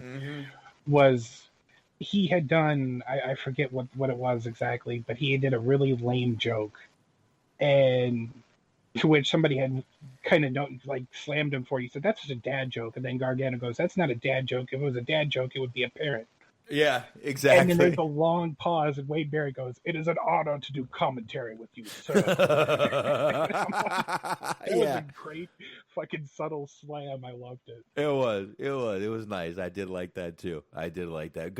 Like I said, dude, I think Gargano is better than fucking Pat McAfee. I mean, I literally could go down the list on each show and figure out who's better than McAfee. But Gargano, really good. Tune in next week for Box Presents 50 people better than Pat McAfee. I've got a list. Okay. And you're going to hear every one of them. No. But I do have to say, this whole little Scream mask thing is kind of cheesy. 90s. 90s cheesy. Literally 90s. So I was hearing that came out in 96. So. Yeah. Yeah, pretty much. So I don't know why they're doing it. I'm not sure if they better watch out. Eventually, I don't know. The Scream people may come knocking for some royalties, or they've already given them some. Who knows? But I don't know. It did kind of give Mendoza, once Priest saw the mask in the crowd, it did give Mendoza a chance at a comeback. But Ruff did end up winning the match, which I kind of figured was going to happen. I think they're going to have Ruff end up winning a lot of the matches, whether by hook or by crook. And I think after this run, we're going to see a heel turn from Ruff. Yeah, that does seem likely. Just because that's kind of the trajectory of what happens when somebody's character or somebody's gimmick is based on them not getting enough respect. Yeah. With Rodney Dangerfield, they end up turning and becoming a heel. So, yeah, probably. Yeah, I definitely see that happening down the road, which I'm not opposed to that at all. So, yeah, like I said, Ruff did get the win in this match. He kind of, like to say, he screwed over Priest to get the win, but he did kind of sneak it away from Priest a little bit and did get that win. Now, after that, we had that Undisputed Era segment, Mark, where they were going to dinner. Now, I got to tell you, this is another segment, kind of like the La Dinner Debonair, that in the beginning I was kind of like, I'm not crazy, but after about a minute or two, it was kind of cool, kind of not a bad segment at all. Talking about how they're the underdogs in this match and blah blah blah. I kind of like this actually. I ended up liking it, if that makes sense. I'm sort of with you in the sense that I had mixed emotions about this. The overall sentiment of the promo I enjoyed. I will say that I like the idea of them saying, we've dominated since day one, but this is probably going to be our hardest, obstacle that we've had to face yet. But at the same time, that's what we do. Right. Give them hell. We're going to fight our asses off, and so on and so forth. The content of the promo was fine. Right. I did think that they were kind of looked like dorks with the fucking tuxedos on. They looked like they were going to prom. Like, Well- it just, like, we were talking about the McAfee promo. He cut into them later on in that promo. He was saying that they wore tux that didn't fit, and they were drinking boxed wine out of a cup. They were by the fucking kitchen because nobody at the restaurant wanted people to know that they were there. And it was just like, it was kind of appropriate because it just, that whole part kind of just looked a little dorky. Like, I really wish that they could do, a couple weeks ago when Kenny Omega cut that promo, you look like he was kind of paying homage to like 80s heels, whole Four Horsemen thing. They looked like they were trying to be the Four Horsemen, and it just, there's other one thing. Not every stable has to mimic the Four Horsemen. No, and I mean, I can kind of see that. And you're right. That again, it had a little cheese to it, but I did end up liking just kind of, again, the sentiment, like you said, what they were saying. I did enjoy that.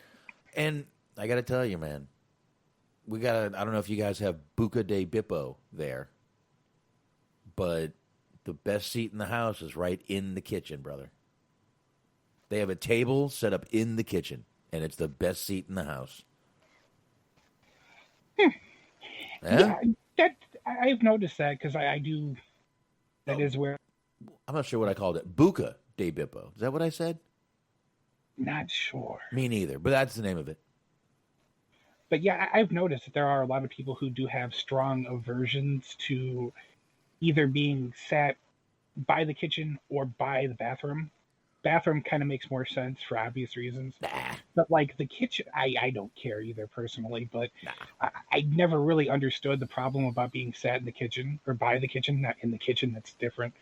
But, you know, there are people who are what? Strongly averse to it. Yeah, absolutely.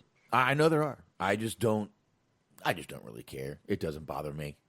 Right, Either way, either. doesn't bother me at all. It's just not a big deal to me. But like I said, man, when we go to that restaurant, and do you have any of those near you? I don't think so, but like I said, I have heard of it. Like Right. there was one in like California, and I guess they're branched out. Maybe. I'm not sure where they branched out from, but I'll tell you, if you go there, because, I mean, there was even one in Florida. You go there, though, and everything is family style. So you order, ravioli, you get like fucking 12. So what you can do is go there and just order a bunch of, 3 or 4 things, 5 or 6 things, whatever, and just get them all and have them at the table. But the best table right there is in the kitchen. Like, I ask for that table when we go. It's the biggest table in the place. It's just a really cool thing. And dude, your food is freaking steaming hot when you get it, man. It's great. It's great. Hey, what's that show Gordon Ramsay does? There's like 8 of them. Hell's Kitchen, Master Chef. Hell's Kitchen. No, not Hell's Kitchen. Hell's Kitchen. Hell's Kitchen is when he goes to the restaurants that aren't doing well and he yells at people and makes them cry, and then. No, Hell's Kitchen was the reality show with the people, with the 2 kitchens going after each other. That's the one I'm thinking of. They had, during the end of the show, they would actually have, guests show up and sit in the kitchen. That was the best seat in the house. Uh-huh. So the people Master Chef. Master Chef I love. Because Master Chef is the competition show. That's the competition show.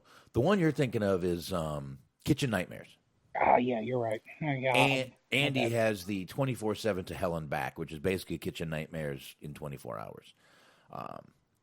Both good shows. I've watched them both. I like Gordon Ramsay. I really do. I think he's great. I like watching him. Can be a dick sometimes, but hey, can't we all? But anyway, enough talking about food. I'm really getting hungry. But yeah, that segment did come off. Like I said, I ended up enjoying the segment. I wasn't crazy about all of it, but I ended up enjoying it. Then we had the Cameron Grimes match versus August Gray. It was what it was. Grimes won the match pretty quickly, and then he grabbed the strap because him and Loomis are in a strap match. And I thought it was pretty cool. He was beating the shit out of August Gray, kicked him out of the ring at one point, and then next thing you know, he pulls him back up, and it's Loomis. Pretty cool. I thought it was pretty cool. It was a nice little touch. And And again, the Loomis character always fucking with Cameron Grimes, I kind of like. The way he's fucking with Cameron Grimes, I really like. So Really an interesting feud because they're two very, like, and I guess that's the point of making a good feud, but they're two very starkly different characters. But somehow, like, I feel like it works. yeah, I do too. And again, I'm not the biggest fan of Cameron Grimes, but Love them. that's fine. That's fine. I know. I'm not even trying to defend it. Like, just like you said earlier, everything's subjective. But I just like he makes me laugh because I can't quite tell exactly what it is that his gimmick is, but I can say after living in the South for over 2 decades at this point, I do know a lot of Cameron. He's like a moonshining redneck. Yeah. But he looks like he's from Louisiana. It's So true. he's also, again, I'm not quite sure either. But put it this way, I'm from Texas, and I've never seen anyone dressed like that. I kind of have. I've been here 12 years. I've never seen anyone dressed, and I go to some small towns. Dude, that place my parents live out in East Texas, 1,200 people live in that town. And I've never seen anyone dressed like that. Yeah, it's like part Carnival Barker. That was Tess's gimmick, but It's part like 80s metal it's- band roadie. It's like, yeah, there you go. It's like Bill the Butcher meets 80s metal band. There you go. A little bit of that, I guess. I don't know. No one's really sure what it is. But I did say he was growing. That character's growing on me. I did say that. Uh-huh. I did. I admitted that. So we will give predictions right after this. We'll get into predictions, and then we'll just wrap up with SmackDown after this. But again, Loomis and Grimes do have that match coming up on Saturday. Saturday, right? Sunday. I apologize. I don't know. I'll see what's going on Monday. But if you want to do it live, I think I might be able to do that. That's possible. We'll see. Might be able to. Yeah, depend on my daughter. We've got to move these rooms. We almost did. We had most of it done. Then the wife went out of town this weekend. Yeah. Anyway, after that match, we had a match dedicated to Pat Patterson, which was Jake Atlas versus Tony Nese. Atlas won that match and cut a pretty good promo after the match. Man, was he out of breath. But definitely liking. I'm a fan of Jake Atlas. I really think he's got a lot to offer this company, and I think he's going to be a star for this company in the long run. Yeah, he's definitely got a lot of potential. He definitely did on the independents too. Mm-hmm. The thing that made me laugh was like it was a good match. I'm not going to knock the match at all, but they were putting on and I mean as they should, I guess. But we're on commentary how important this match would be for Jake Atlas if he were to win, because he was fighting a former cruiserweight champion. But I was like, man, when was the last time this motherfucker was on TV? Like, when was the last time you've seen Tony Nese? Like, it seemed like he just appeared out of thin air. Yeah, well, it's commentator doing their job, man. What are you going to do? I can't deride him for not fucking burying Tony Nese, but it was still kind of funny. Yeah, it was. I mean, Jake Atlas on the indie scene a little more flamboyant. They've kind of toned that down a little bit in NXT. Well, yeah, that's fine. They've got a real flamboyant character with Velveteen Dream, so I kind of see where they're going, why they wouldn't want to have two flamboyant characters. But Jake Atlas, like I said, I think he's going to be a big star. I think he's got a lot to offer, and I think he's going to have a long career in WWE in the long run. But like I said, good match, a match dedicated to Pat Patterson. And let's see, we can move on from there. We already talked about the Pat McAfee thing. Now, this Everrise versus Grizzled Young Veterans match, Mark. Well, not really match. I don't know. What? Anyway. Imperium came out of nowhere and attacked Everrise. Yes. And they were like, hey, since we're here, let's have a match. And the referee was like, yeah, sure. Yeah, they even put over in commentary how William Regal is just letting this happen. Yeah, Regal's, come out to stop it. Like, what the fuck? Regal usually comes out there like, no. War Games. No, we didn't get any of that. Just let it happen. I will say, though, that match with Imperium versus those two ended up being a pretty hard-hitting match, number one. Fucking Eichner with that catch when, who was it? Drake, when he caught him off the ropes and suplexed him. He basically deadlifted that man up for a suplex. Yeah. Because he almost dropped him. Mm-hmm. But he kept him in the air. That was pretty fucking impressive. Who am I, Mike Tyson? That was pretty impressive. I mean, I went Tyson on you. It's pretty impressive move right there. There you go. Yeah. Yeah, that's kind of Elmer Fudd with Mike Tyson mixed a little bit both. Little Fudd, little Tyson, little Fudd Tyson, little Tyson Fudd. Go ahead. I'm thinking about the similarities between Elmer Fudd and Mike Tyson, and there's more than I thought there was. That being said, I actually wanted to talk about this more than anything that's happened on NXT this week. All right. Because of the Everrise thing. Yeah. To be fair, I'm coming at this with a little bit of bias because I was a fan of theirs on the Indies.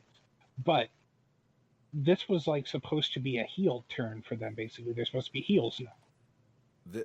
But that made no fucking sense. Because they got jumped.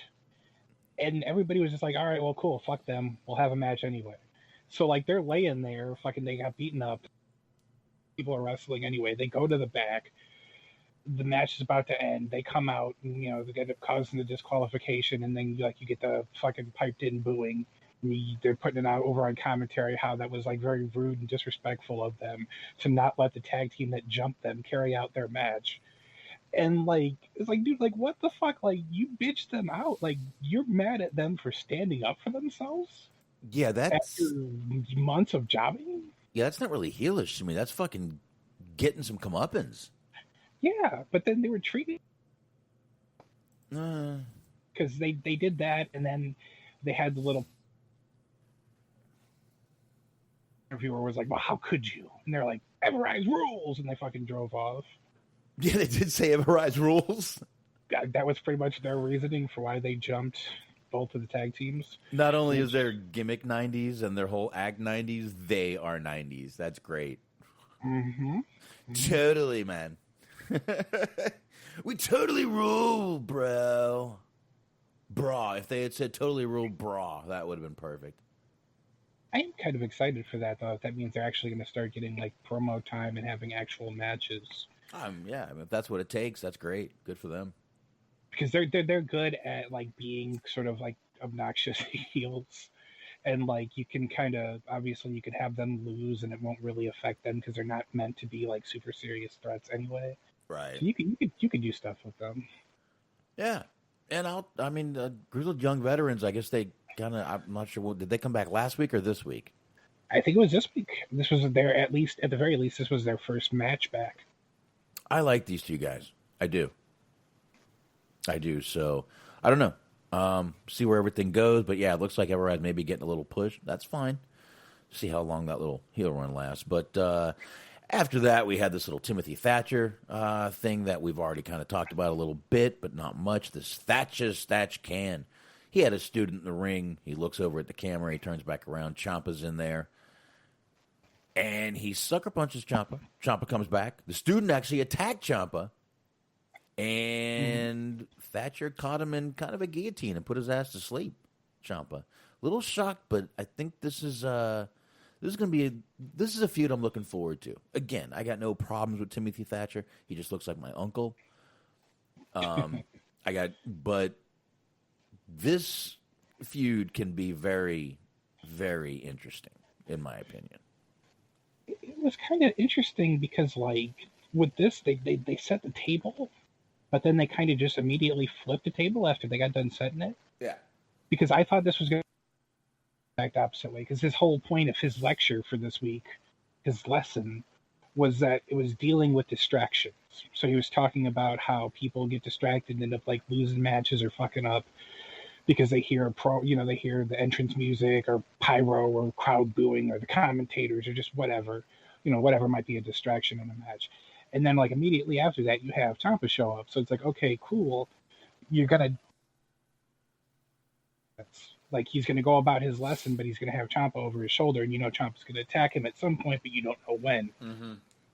But then just immediately started brawling, and it was cool though because they did have, like you mentioned, they had the student attack him, and you don't see that obviously. Yeah, I didn't expect that at all.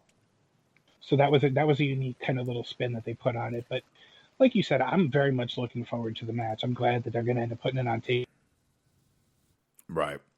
Yeah. So I'm glad they're having that on Takeover. That's going to be very fun. I'm very much looking forward to that. Yeah. Yeah, definitely. And once again, right after we wrap this up, after this last match here, we will get to the Takeover WarGames predictions. The last match was Raquel Gonzalez versus Shotzi Blackheart in a ladder match for the advantage in the WarGames match that we're just about to talk about. By the end of the match, it kind of turned into a huge clusterfuck of a brawl. But it did end with Shotzi winning, giving her team the advantage. Io Shirai came down to help out and became the fourth and last member of Shotzi's team. Yeah. So, again, I got to tell you, that this was a good match between these two, but just didn't really catch my attention too much. I kind of looked at my phone a little bit too much during this match. But I did see the brawl. I did see Io Shirai take out everyone with a moonsault, I believe it was. And but I saw Shotzi win. But good. I'm definitely looking forward to seeing. I'm actually looking forward to seeing this women's match too. Listen, the women's match, NXT, I've said before, I think they have one of the best women's divisions out there. So I think this is going to end up being a great match between these 8 girls, definitely. Sure. I was a little disappointed that they revealed the last member, because I thought it'd be kind of cool if they just left it a mystery for the night of the show. But other than that, I don't have any other real objections to it. No, not at all, man. No, not at all. But that was it. That was the kind of go-home show for this WarGames here. And let's go ahead and get into the WarGames predictions. Let me get this loaded up. All right. Go ahead and go right from the bottom here. That's going to be Timothy Thatcher versus Tommaso Ciampa. Singles match. This is pretty much the only match without a stipulation or a WarGames match. This is the only really singles match on the card. Smart, what do you got? First off, cheers for that. I don't think they really need a gimmick in this match. But, no. I'm going to go Ciampa, I think. I feel like Thatcher should win, but just because he should win doesn't mean that he will win. Right. All right, so there we go. Ciampa it is. Let me do that for you there. All right, hold on a second here. 1 second here, buddy. 1 second. All right, Ciampa for you. So we'll put Ciampa in. Here we go. We'll do red for everything. All right, Ciampa for you. Man, the fact that Timothy Thatcher actually choked out Ciampa makes me think you're probably right on that one. Probably going to end up being correct on that one. So, yeah, I'll go ahead and go with Ciampa, too, on that one. So, there we go. Dexter Lumis versus Cameron Grimes. This is a strap match. What do you think on this one? Yeah, this is a very tough one. I don't have a lot of confidence or faith in this prediction. Yep. But I'm going to go Grimes just for the sake of the fact that he's pretty much kind of lost and kind of come up on the short end of the stick with all of his interactions with Lumis already. So I feel like he kind of needs one to kind of help, recover a little bit from the momentum he might have lost. All right. So you're going with Grimes on this one, right? Okay, I'm going with Cameron Grimes. Cameron Grimes. All right, let me go ahead and get you Cameron Grimes right there, buddy. Cameron Grimes. Oh, man. Lumis has won everything with this guy. You're right. I just got to agree with you. I don't want to, but I think I have to because Loomis has won like everything. Grimes got to win something, and this might be right up his alley. I think he might pull out a win too. I think he might pull out a win. All right, we got a triple threat match here for the NXT North American Championship. It is Leon Ruff versus Johnny Gargano versus Damian Priest. It's a tough one, Smart. What do you think? It is. Like, it seems the most logical that it would be Ruff because they just put the belt on him, but they also kind of are not making him a very believable champion. He's kind of the underdog, obviously. Yeah. So it's hard to say. I'm going to go Ruff, but I do feel like I'm making a mistake. I do kind of think that it's probably going to end up being Gargano, but I will go Ruff. I think Gargano is going to take it. I think Gargano's going to... Something's going to happen with the Scream masks, and I think Gargano's going to end up winning by a kind of distraction. So I'm going to go Gargano on that one. All right, there we go. Now, we only got 2 matches left. We've got the first WarGames match. The men, Undisputed Era, Cole, Kyle O'Reilly, Roderick Strong, and Bobby Fish versus Pat McAfee, Pete Dunne, Danny Burch, and Oni Lorcan. So basically Team Undisputed Era versus Team Pat McAfee. Smark. Yeah, I feel like you can copy and paste this, but again, this feels like another tough one. Uh-huh. Gonna go McAfee because Cole won the first one. Really? All right. Yeah, not like I said again, another one where I'm not super confident. See, I wanted to go Undisputed Era because they just all kind of came back, all kind of got together. Now, I'm not gonna lie, I do see one of these guys possibly turning. I can see that. Maybe what's his damn? O'Reilly. I don't know. I think for some reason they would want to. I think they would do it with Roderick, but I don't know. I'm going to go with the Undisputed Era on this one, unless someone turns, which I don't know if they will or won't. Okay, now we've got on this one. We've got Team Shotzi, which is Shotzi Blackheart, Ember Moon, Rhea Ripley, and Io Shirai versus Team Candice LeRae, Dakota Kai, Raquel Gonzalez, and Toni Storm. So, what do you got here? This is another WarGames match.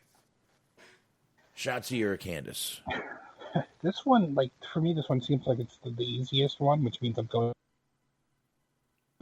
But I'm going to go Team Shotzi. It just seems like that would be, like, it's kind of, this match is built to kind of have a, like, happy ending.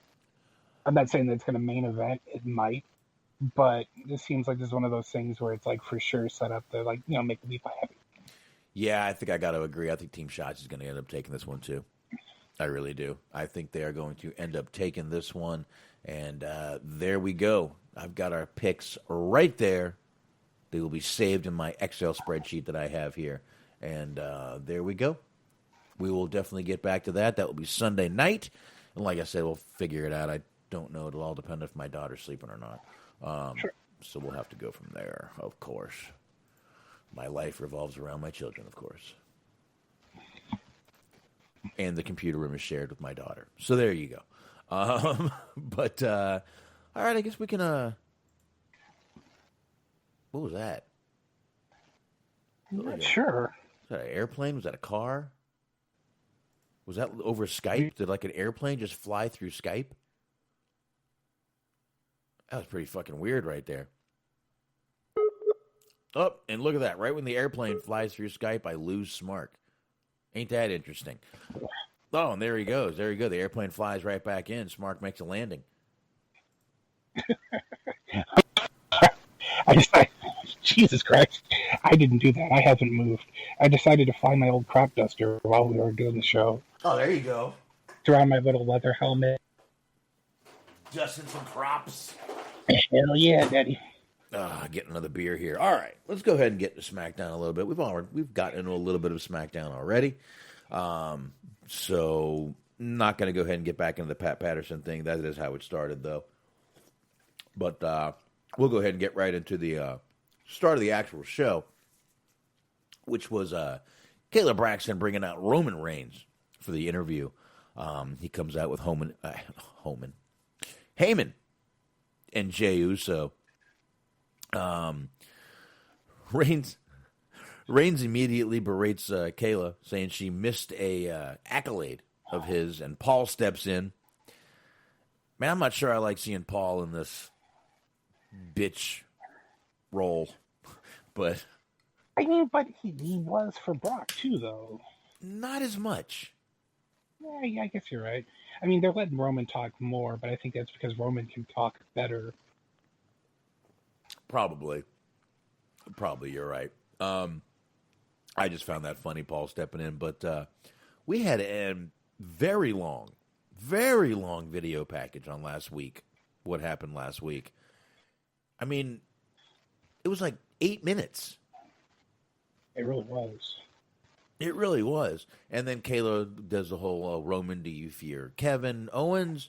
Reigns basically tells Kayla it's a stupid question, dodges the question, doesn't answer the question. Same with the next question. But Heyman, of course, spits out the stats. Now, when Owens comes down, Owens does interrupt Smart. Is it me, or does Owens just look like a Canadian lumberjack at this point? Gray beard and shit, just looking like he's going out there, gotta get his chainsaw. Is it just me? Either Canadian lumberjack or like out of work Viking. Ooh. One of those guys travels around to the Renaissance festivals. Okay. Yeah, he got laid off because of COVID, so he stayed at home, picked up a couple of pounds. Former jouster. Okay. Mm-hmm. Jouster. Okay. I guess we can go with that. But right when Owens gets in the ring, Jay like grabs the mic and is like, "Motherfucker, we accept." All right. That is weird that he turned into like Chris Tucker. and Kevin Owens, words out of Roman's mouth. "Goddamn it, we accept, motherfucker." All right, and then but I did like when Owens went, "I'm not talking to the."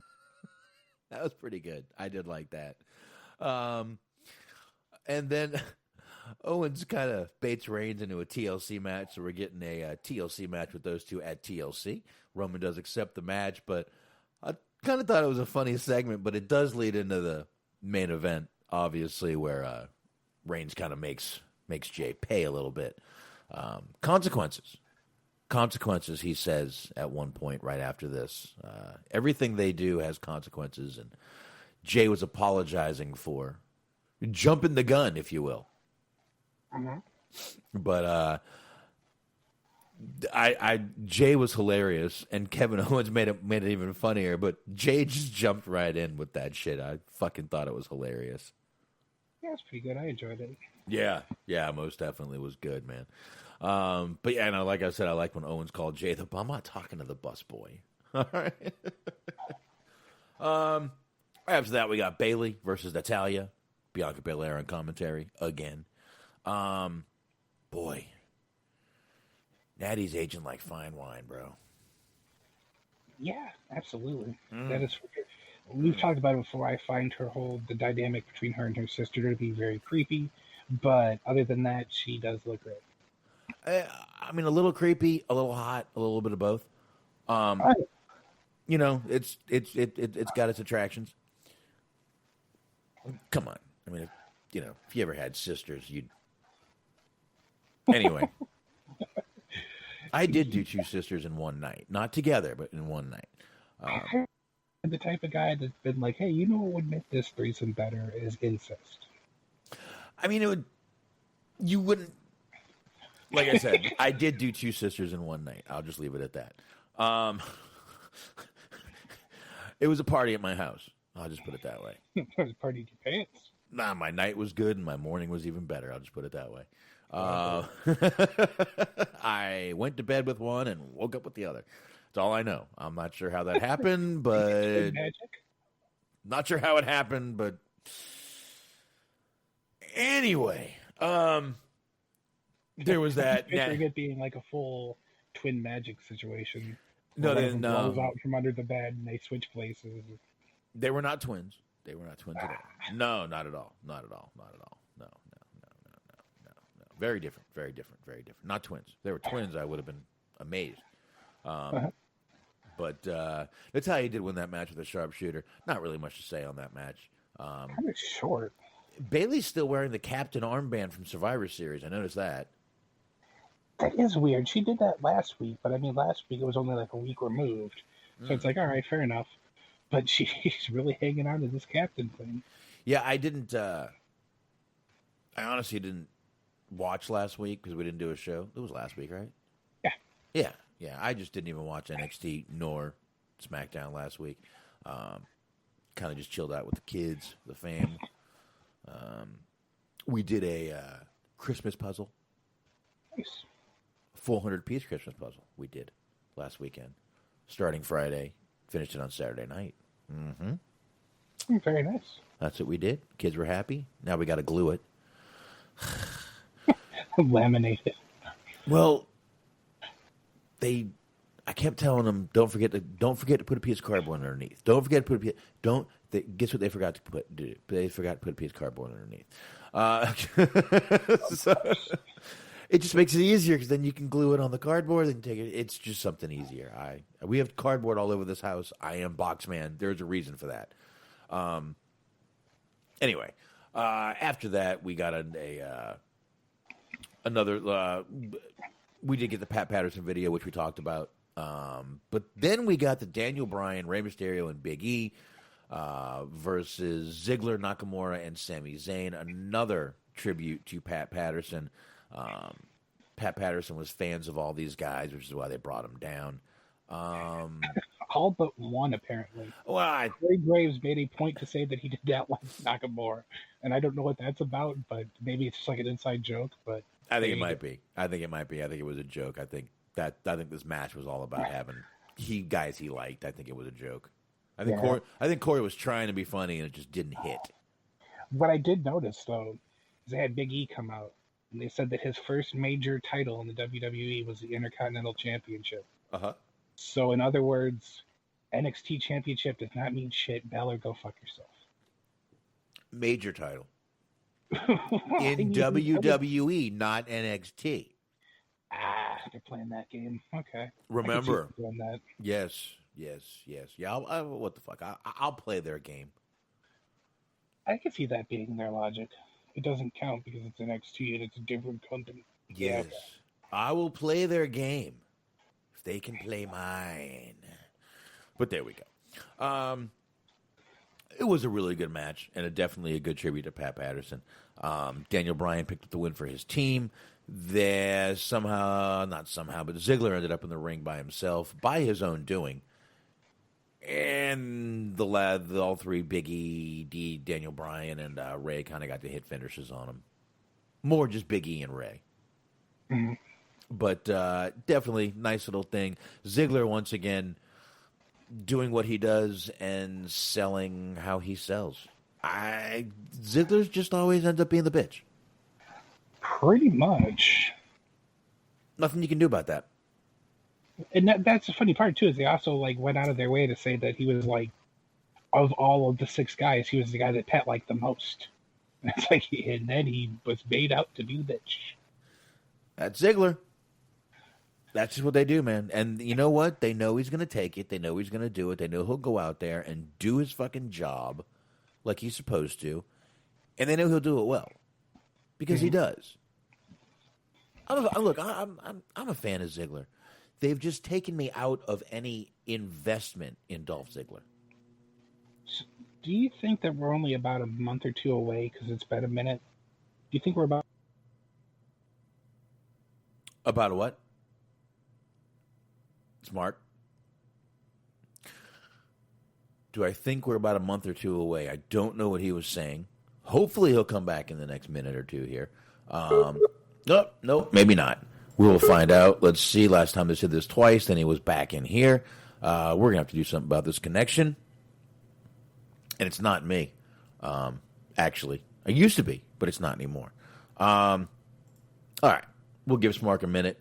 I'm going to move on a little bit here. This Carmella and Sasha side-by-side interview. They had to be separated because of the animosity between each other. I really, I'm going to be honest. I try to be honest here.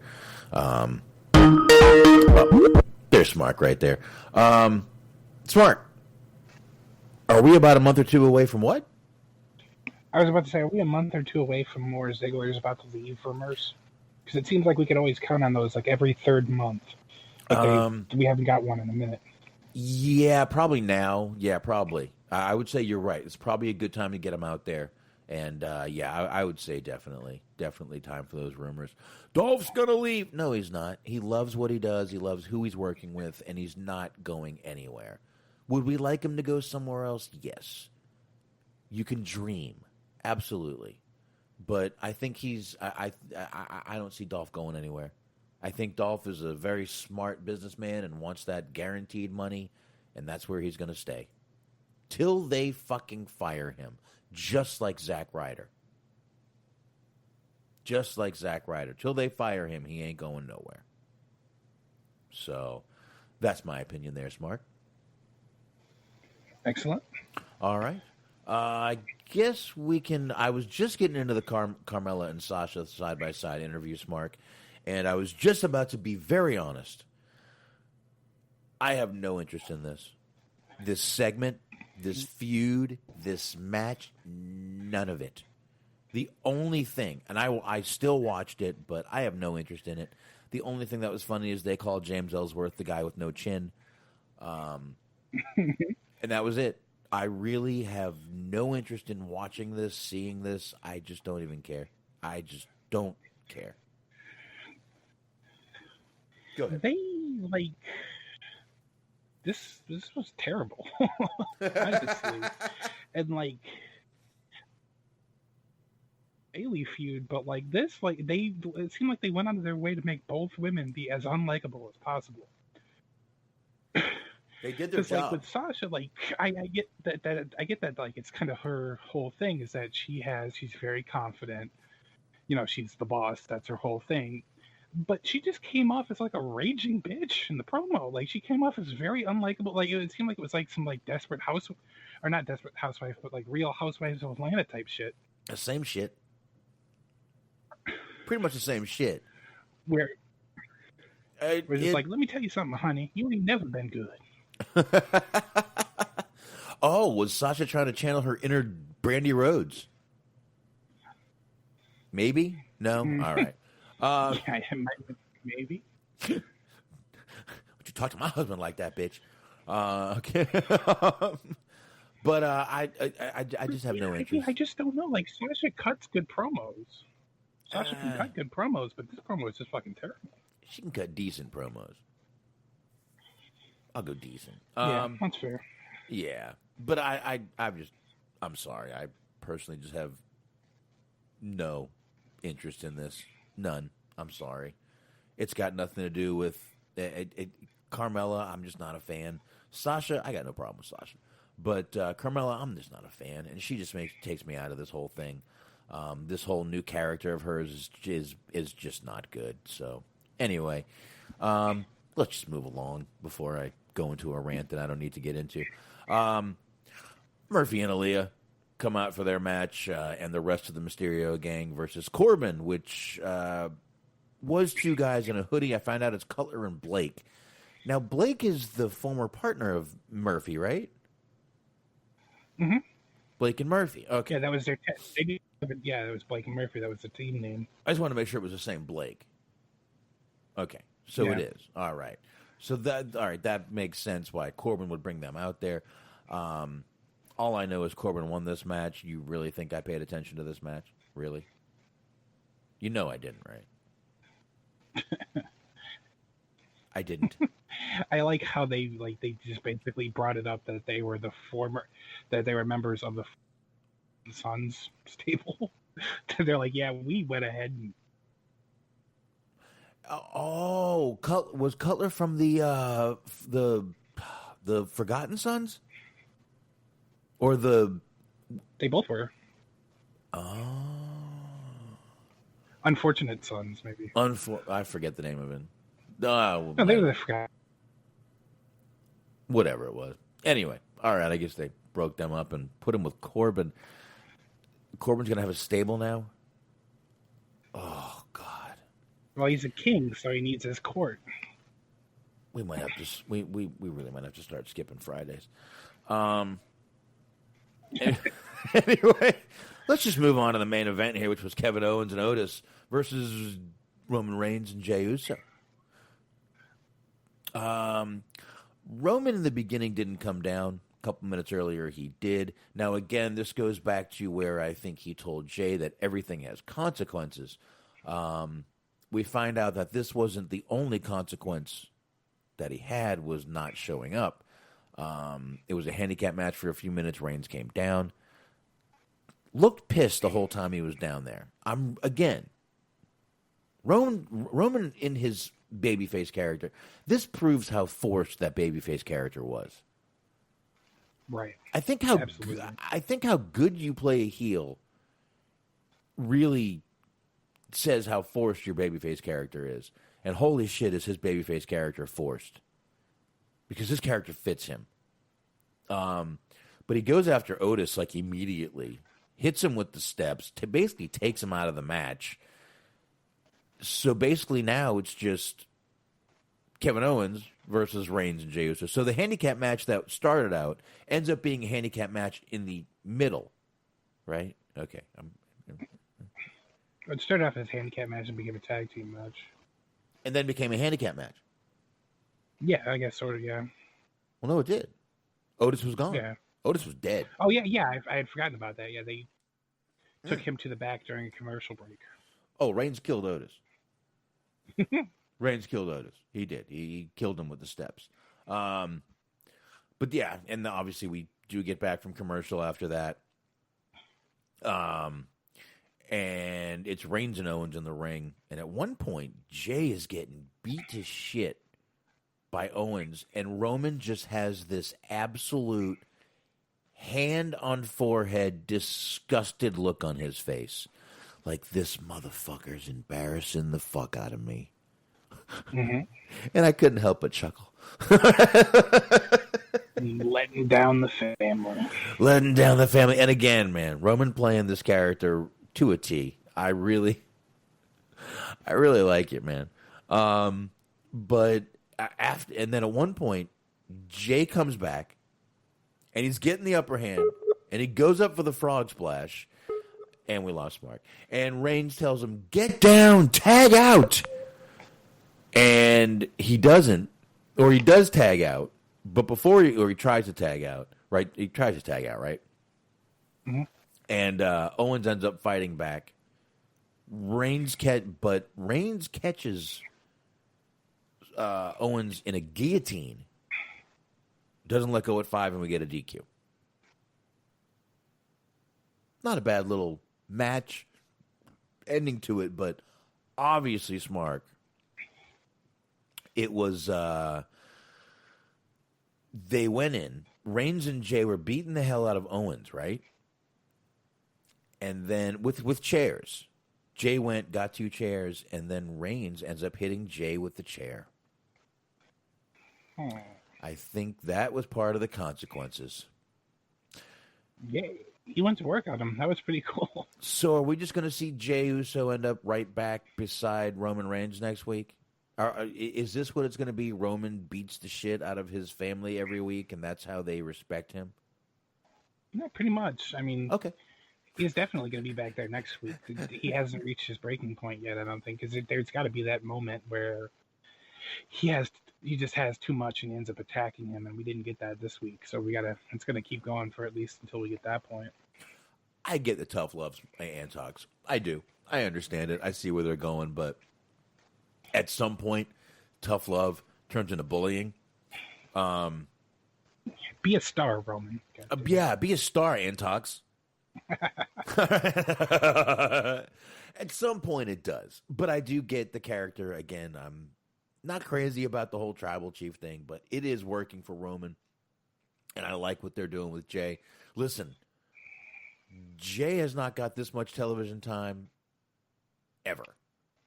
Right. He's probably over the moon right now, being able to do, go out there every week, do his job, even with his with his family. So I'm sure he's fucking happier than hell right now. I'm sure he's loving every minute of it. But the last part that I had a little note for was Reigns was at one point holding Kevin Owens down by his beard while screaming at him. Yeah. I like that. I don't know why. It caught my eye. I took a note on it. I liked it. It was pretty fucking badass. It looked cool. Mm-hmm. But, like, I don't know if this was just a me problem or if this was other people, but I had a really hard time hearing him.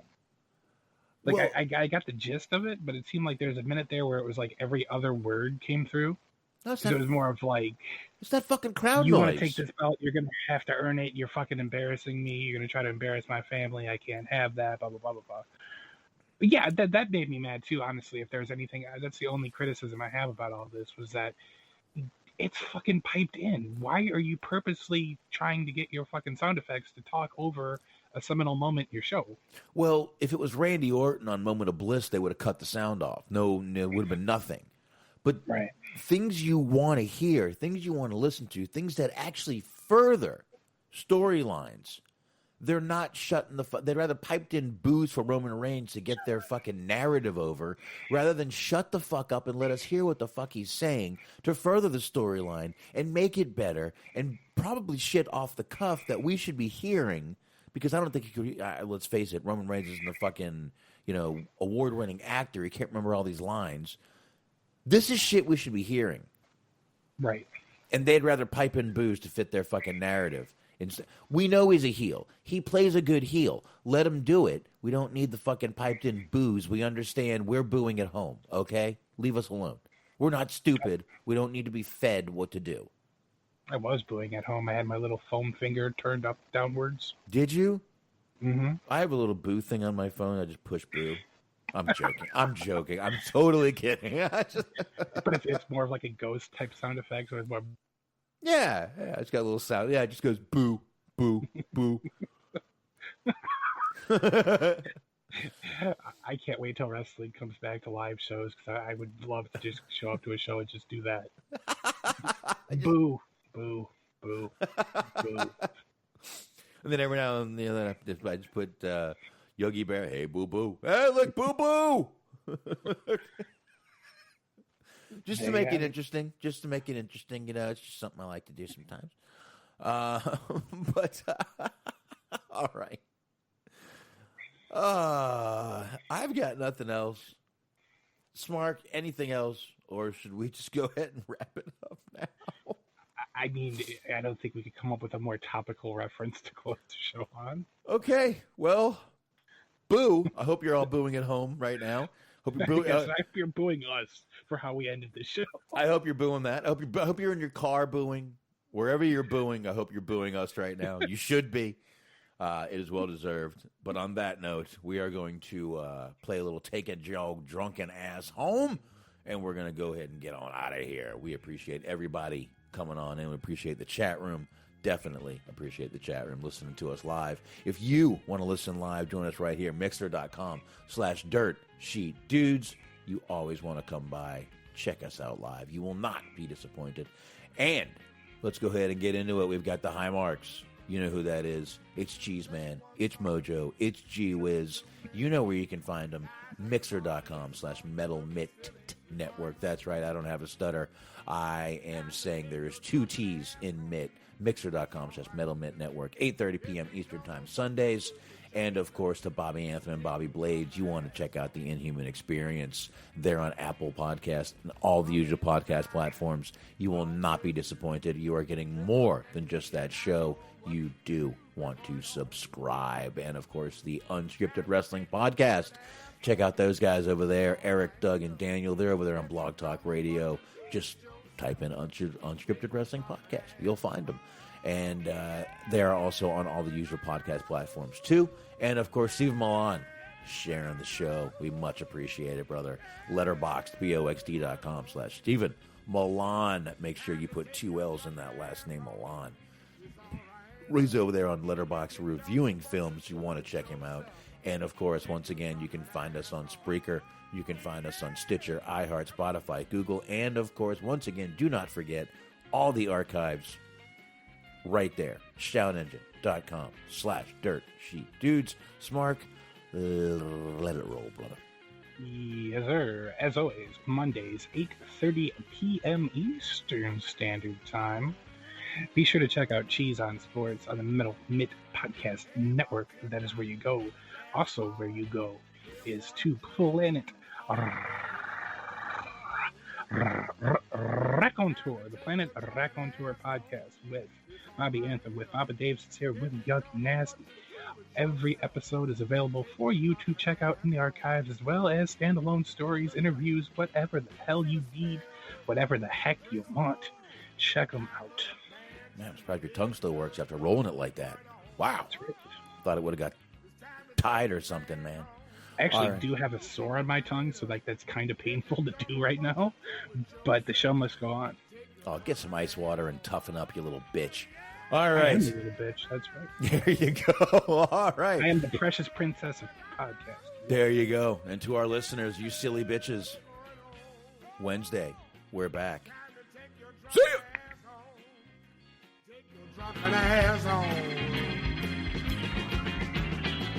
Party's over, band last song.